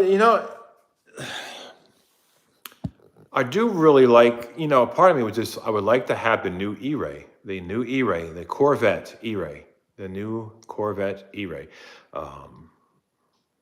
New C8, it's kind of like a hybrid, both electric and gas. Like, man, all-wheel drive when you go to that point. There we are. Let's see, if you guys watch the latest episode of Rolling With Me, you can watch it anytime. There you go. Yeah, absolutely. But now you have a Tesla. Yes, I have a Tesla. It's one of the fastest cars in production. It's crazy. Like I got the fastest car in the United States, in this country, sitting in my garage. Maybe that's why it's cost so much to insure. Because it's not, you look at this vehicle, right? And you think, oh, it's a Tesla. It's not like a sports car. It's not like a Ferrari or Lamborghini. It's a Tesla. Why is the insurance so high? Because the car is capable of going insane speeds. That's why the insurance is high. Plus, it weighs so much more because of the batteries. Oh, and that's another reason why. Because batteries can go poof on fire and never go out. Become a liability. And besides that, the other issue is because it's a Tesla, and you have to go to Tesla to get parts, and the parts are not cheap. It's not like you can go to your mom and pop garage. Oh, I need to get the engine work done. I need this done. I need that. No, you got to go just to Tesla, and Tesla is expensive when it comes to that stuff. So your insurance is going to be up. So, my insurance would be much cheaper if I had a brand new Corvette. It was because I had a Corvette. I had a new Corvette, the newest generation Corvette, and it was cheaper than a Tesla. But why did I even get rid of that? You know why? Because I was trying to be practical. I needed a vehicle that had more room because I was thinking family. I was thinking uh, running the business and taking packages taking packages with me and doing ride sharing, and doing door dashing and Uber Eats. I was thinking that I'm like, you know what? It's just more practical. And so that's what I had to do. I had to get rid of my Corvette so I could pay bills with the money. It's like it was complicated, but that's then. This is now. I can't not go back and change things. I can only just move forward. You know. Let's see. Yeah, batteries more than I'm telling you, it's ridiculous. It is absolutely ridiculous. I like who else is out here? But you guys are amazing. I'm glad you made it into this live stream, man. I'm walking around in this house. I'm starving over here. I'm getting hungry just talking. Talking and walking, making me hungry. Just walking around in the house. One thing I'm blessed and thankful for is that I have enough room to walk around in my house, because when I downsized, I was thinking, okay, so what kind of house am I going to be in? Am I going to be in a house where I'm not going to have room to walk around? Like, say if we have really crappy weather, am I going to be like bumping into the walls? If I'm in the kitchen, am I going to be hitting the elbows on the cabinets? Am I going to be able to get my steps in the house on rainy days or days where, it's just, I'd rather be indoors? I was worried that I would be forced to be in that situation, but I ended up being in a situation where I have room to roam around in my house. I never thought I'd have the room. I'm just glad that I made the decision that I did make instead of the decision that I was going to make. Because the decision that I was going to make was when I sold the house, I was going to get a smaller house up north to live in, and then get a smaller house down here to live in, and have two places. And then that means that I would be confined in both places no matter where I am. Because if I couldn't have this place and then have another small house. It would have to be like a house that's half the size of this in order to have another house half the size of this in a different state. And I was going to do that so that I could be, near my family. But then I realized, that would not be the best financial thing to do, because I need to just have one primary residence and have less liabilities and just settle down where I'm able to be near the medical facilities I need to be and have the peace of mind. And it'd be more economical to just visit family by just staying at an Airbnb, or even just friends or family staying at their house for a few days or a week. I feel like that made more sense. And then not knowing if anybody in your family is going to be relocating or moving.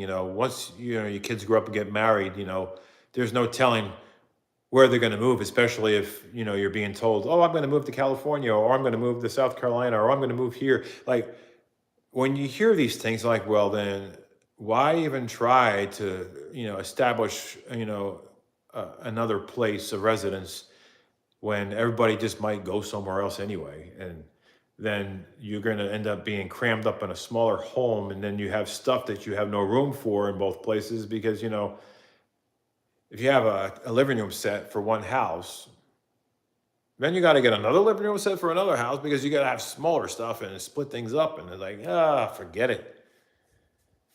I need to just get this over with, just start my life over. I got to let go. I felt like things were just becoming too toxic where I was. I was in a situation I needed to get out of. It was emotionally toxic for me with all the anxieties I was dealing with. And, there was a point in my life where I was like, okay, you know what? Maybe I need to live alone, because I feel like I'm just taking on too much responsibilities. And I feel like, once your kids grow up and they get married, move out, and then say if you have any kids that grow up and then they move back in for a while, then they end up in a relationship, and then they live with you, and then you get anxiety because, during COVID, and you don't want to catch anything. And then, you got people coming and going in your house, and you're like, your anxiety levels are super high, and you're like, well, you don't even want to be in your own home anymore, and then you're kind of confined in different parts of your house, and then anyone that's staying in your home, they just cannot afford to have their own place, and then you're living that situation. You're like, well, there's one way to get out of this: sell the house, and move somewhere, and then help your family with like getting a place, whether it's if you have to co-sign or, if you just say, oh, I'll give you, some payment towards the rent or whatever it is. You try to help out the best you can. I'm not here to say exactly how well I help anyone else out, because it's really not something that I put out there. But like I said, circumstances get complicated, and I was full of anxiety and uncertainties. Plus, I was afraid of losing the house because I had barely any income, and I still barely have any income. And I just didn't want everybody going down with me. I just didn't want it to be a bad situation, and then the house gets foreclosed on for a tax sale or other situations that caused me to lose the house.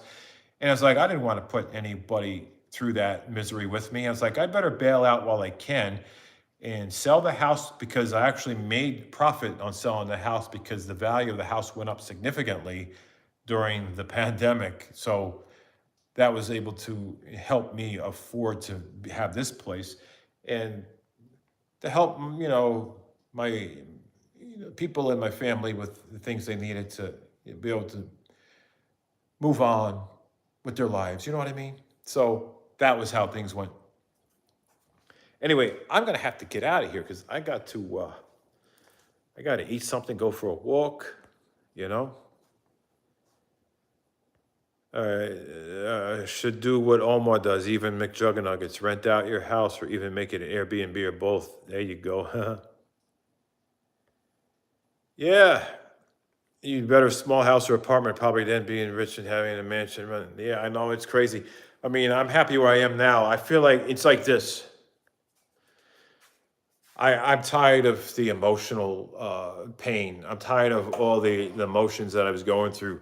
I feel like maybe, I don't know. I really, it's a very touchy topic right now when it comes to when people stop talking to you. You don't know why they stop talking to you, but I'm done stressing about it because I have big problems with my health uncertainties. I mean, I feel fine. I have energy, I feel young. I feel like I'm still in my 20s, even though I'm like in my 50s. It's just that there's a lot of things I'm going through. It explains, having over $13,000 in medical bills in the last 4 months. That's a lot of medical bills in 4 months. My insurance is supposedly, quote unquote, covering all that, or with an exception of, whatever they don't cover. It's just a pain in the ass thinking about it. But yeah, I mean, my days could be numbered and I might be around another year or two and that's it. Should I be stressed about, oh, somebody's not talking to me anymore? Or when they do talk to me, it's like every once a month instead of like every week, or maybe every couple of months or every 6 months or every year. I don't know. Like I said, I can't dwell on it anymore. I've stopped dwelling on it months and months, like probably 6 months ago. I had to let it go because it's like, you know what? Either it's just people grow up and move on, or there's just some big lingering misunderstanding about something, or somebody took something the wrong way. Sometimes words are spoken, actions are taken, and some people just misunderstand something or don't have full clarity, or you can't read my mind and know where my mind is, because I've always been that person. I've never been a selfish person. I always put everybody first that I care about. But not everybody always understands the reasons why I do this or that. Most of it I think involves just the financial decisions that I've made in the past. I feel like not everybody's happy with the way I blew my money and the way I spent money, or how I even, managed to live the life I live financially. Like maybe they just don't like that, I spent money on cars, or who would argue that I spent money on family vacations, spoiling your family. there was also some extortion from some people where I felt like they were extorting me for money, and I had to pay certain people money for this and that. And, it happens. It's just the way it is. You get some gold diggers that they try to get money out of you. It's a sad world we live in, and if they don't, it's like, well, I'm gonna vandalize your car, or I'm gonna break your windows, or I'm gonna rob you. I'm just like things. It's like, what the hell? People could be that way, but I'm not getting into all that detail. But all I could say is, maybe all my worrying about my health over the years, because this is nothing new with my health anxieties, but this is just the biggest health anxiety I've ever had in my whole life. Is what I've been dealing with since February. But maybe it's my complaining, about finances, and about my health, concerns, and the what ifs, and all that stuff. Maybe people got tired of it, and I don't blame anybody. You know, Nobody's perfect. Like I said, I can't dwell on it. I got to move forward. I'm not the person I used to be. I don't really like who I used to be years ago, because I was a very impatient person, and when I spoke my mind, I wasn't always speaking nice words to people, especially people in public who looked at me the wrong way, or treating me like I was less of a person than they were. I became very confrontational. Like, I had a very short fuse. I couldn't work in retail because, I felt like people were judging me, and like, they would say the wrong thing, and I would just like go into fight mode, and defending my honor kind of mode, defending my self. And it's like, I was just a mess back then. I felt like I would yell over the littlest things, just about, anything. But I wasn't the person, when it came to family, it was different. I've always had the most patience with family. It's like very respectful, even though, family may have witnessed me having no patience with other people, and they might not like to see that kind of thing, and if people would like look at my family the wrong way, like when I was, say me being a dad walking down the street, and you got your kids walking with you, you got your daughters walking with you, and you're somewhere, on vacation, and you got some creepy person looking at your daughters the wrong way, you know, I get all confrontational, and then I like, oh, maybe I become an embarrassment to my own kids, because like, well, look what he's doing. Wow, he's making a scene now. He's making a scene. It's gonna get bad, and that's me. I end up making a scene, like, what the f you looking at, and all that stuff, and then I just want to run and start punching windows in a car. That was me in that time, but I've calmed down. Plus, I have nobody to protect anymore because I'm by myself.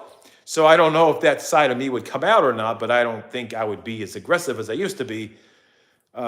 Plus, back then, I was like really into lifting weights a lot, and I think that increases my testosterone. And I've had people accusing me of taking steroids. Oh, you take steroids. That's why you're so aggressive and mean all the time. That's why you're so buff and pumped up. You're taking steroids. I'm like, I'm not taking it. I'm a natty. I'm all natural. And I've had those arguments before. And then those arguments lead to like, how dare you? I don't take steroids. So that's kind of how that is, just because, oh, I have roid rage now, because people thought I had roid rage, no, it was like just me just going through a phase of my life where, I was just getting impatient with people. I was working in a hustle. I was being very competitive online with eBay, and people were just being jerks, and there were scammers out there back then. Like 20 years ago, I was dealing with this crap. And I feel like over the last 20 years, I was impatient when I was younger.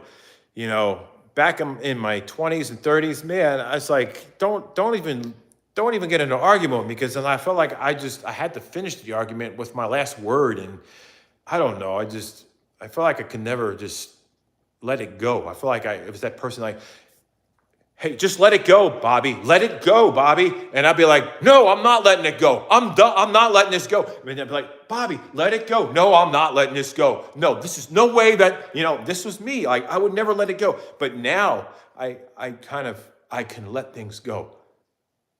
I let things go. I still have my limits, but I don't get carried away like I used to. So that's the difference. So maybe people would witness that.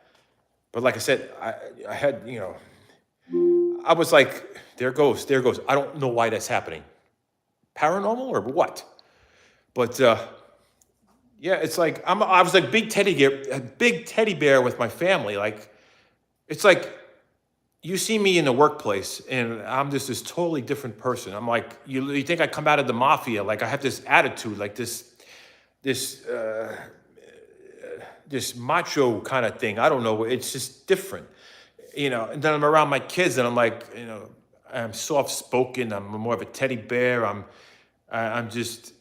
It's a more of a family personality. It's different, And then I guess I don't know. I guess me switching back and forth, between just being that, teddy bear, calm person at home, and then being out in the job, working with people. This like, I like sometimes, I get so fed up that when I come home, I might bark a couple times, get mad about something, and to take time to breathe because, you never want to take work home with you.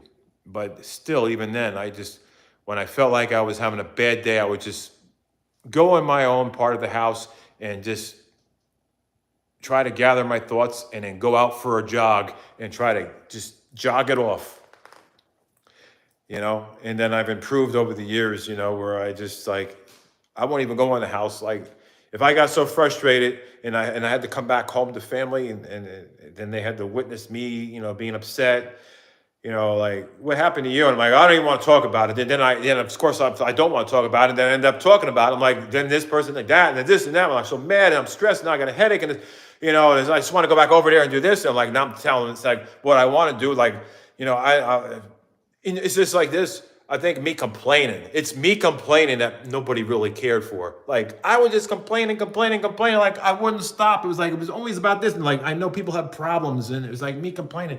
So I understand why nobody talks to me anymore. I mean, because I used to be that person. I understand why nobody talks to me anymore because I used to be that person who would complain all the time, like about everything. But like. Yeah, the gas prices are going up. I'm so aggravated about this, or this person did this and that, and they're like, electric bills are getting up too high. Well, we need to start budgeting. Don't leave the light on. Don't leave this on.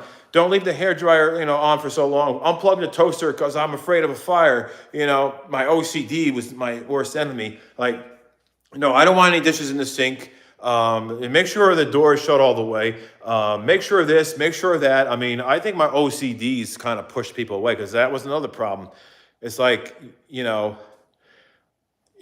sure this is, don't do this, don't do that, don't leave that in here. Don't like, oh my God, will I ever shut up? So maybe some people are like, thank God I don't have to live with this guy anymore. Oh my God, what a pain in the ass that was. Thank goodness. But don't stop talking to somebody forever. I mean, OCD is one thing, but don't stop talking to somebody because, they're just, what are we going to do? Just be slobs and live in our house and let everything go to hell? Oh, no, I don't care. Yeah, go ahead. Eat in the bedrooms. I don't care. Have stuff on the floors and the cabinets, under the bed. I don't care. We're going to have rats in the house. We're going to have ants all over the house. Big deal. You know what? Because I don't want to be that person who's like, make sure you don't eat in the room. Don't do that. Because I don't want to be that person because nobody likes that person. But you have to be that person. And me, that's why I live alone, because who's going to want to put up with me? Who is going to want to put up with me and my OCD about keeping my house neat? I mean, come on, you witnessing me right now. I mean, literally, I don't have clutter laying around. I don't have a mess. I don't have garbage on the floor. I don't have ants and bugs running around eating a pile of food on the table. I mean, I may have a couple dishes in the sink because I've just done, I ate something and I just did, dishes sit there, but most of the time I have empty sinks. But it's kind of funny that I end up having dishes in the sink when I do a live stream or a video. It's because for some reason after I eat something, I think about YouTube. Oh, okay, I had some food. Let me go make a YouTube video. And then it's like, I didn't have time to put dishes away because then I'm like doing videos. That's kind of how things go. Anyway, you guys are amazing. I'm glad you're out here. Tina G's out here. Gracie Green Bobby. There you go. Tina G. There you go. Got some fans. You're growing, Bobby. There you go. Love you. Love you. Love you. There you go. You guys are amazing. I get angry when anyone else says retard because I'm slow in the head. Yeah, it's a very offensive word. It really is. It's, when I was a kid, I was in special ed, and I was in school with other kids in special ed, and some of them were called retards. I'm like, why are you calling them that? It's not fair. I mean, they have Down syndrome, but you don't need to call them this and that. I used to ride on a small bus, and they used to call the bus, you believe this? This is cruel. They say, oh, you rode on the TART bus, ha ha ha. Like, really? Why? Why? Don't you have no respect for anybody? Yeah, because I rode on a small bus, because I was in special ed, because I had problems, that I had emotional problems, I had developmental, I guess, problems. I had social issues, I had things that I had to see psychiatrists in school for so many years. It was ridiculous. Psychs, I was like seeing it. I have to see a shrink all the time. Then the kids pick on you because you're seeing a shrink. Oh my God. The things I've been through, and it's been a rough time in school. By the time I got past all that and finally stopped seeing psychiatrists is when I was in my second year of high school. That's when it all went away. I'm like, well, damn. It took all that time for me to prove that I'm a productive member of society, that, that I'm not like some loner who's going to be the next Unabomber or something like that. Like, they thought I was going to not be, they were worried about what am I going to become, like, God, take a chill pill. I'm just having social anxieties, and I had ADHD back then and probably still have it right now.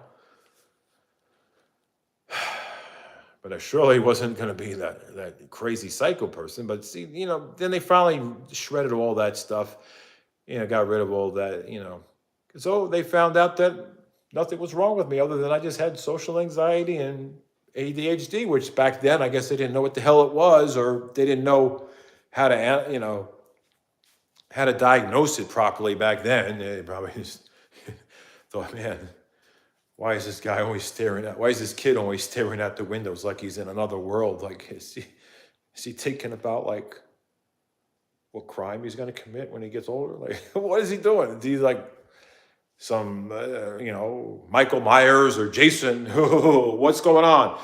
Man, it's crazy how that can be. Yeah, but I turned out fine. I became a productive member of society.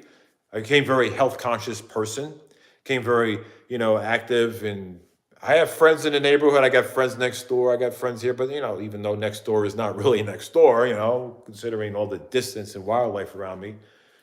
But I feel like I come out somewhat normal. But what is normal? There is no normal. I don't think there's a definition of normal, because everything is different. Nobody's the same. We all have our own norm. We're all in our different levels of normalcy. There's not one set standard. All right, I got to get out of here. My battery's about to die to the point where my stream's going to get hung up in purgatory. Anyway, you guys are amazing. Yeah, it was sad having my friends. Like I left my friend Omar. I had to go to the airport to drop off. My good friend. It was like having family here. It really was. That's the kind of experience I had. It's like, man, I feel complete and whole. And then you gotta, bring your friend back to the airport. I'm just glad to have friends in my life. That I can visit, or they can come visit me. It's great. And then I love being able to do YouTube. Even though there's no guarantee when it comes to that, because technology is not guaranteed either. Things can go wrong, and YouTube's always messing up. Anyway, you guys are amazing. I got to get out of here. Thank you so much for being in the stream. Share this stream. Give it a thumbs up if you can. If you have an extra thumb, that would be great.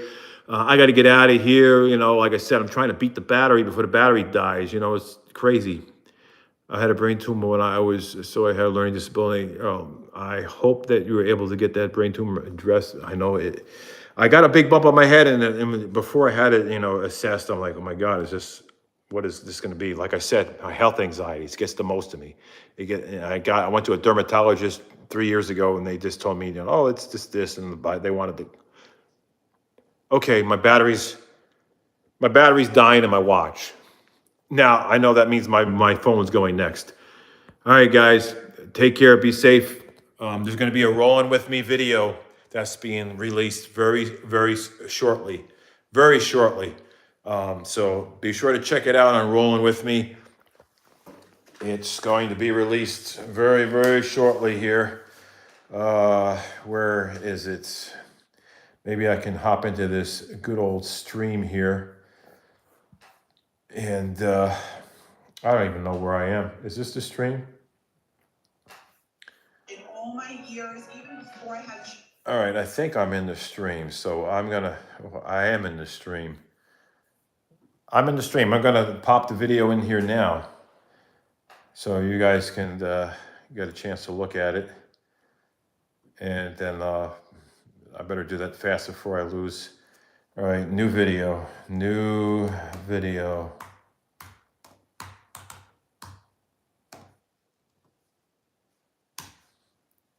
Okay, I'm just gonna pin that one. Oh, what did I just do? Looks like. No, I'm supposed to pin that one. All right, I can't pin it because there's hearts over here. Replace pinned message. Okay, perfect. All right, so I did that. Oh, so now you guys can check that out. New video on Rolling With Me. I just put a link here in the live stream chat or whatever. Yeah, the live chat. New video tonight on Rolling With Me. It's right there available to watch as soon as you click on that link. Other than that, I got to get out of here. Hope everybody stays safe out there. Have a great day, great night, great tomorrow, whatever it may be. I got to go before this stream gets stuck in purgatory, because it's very possible that's going to happen. But stay safe and take care, everybody. That's going to be it.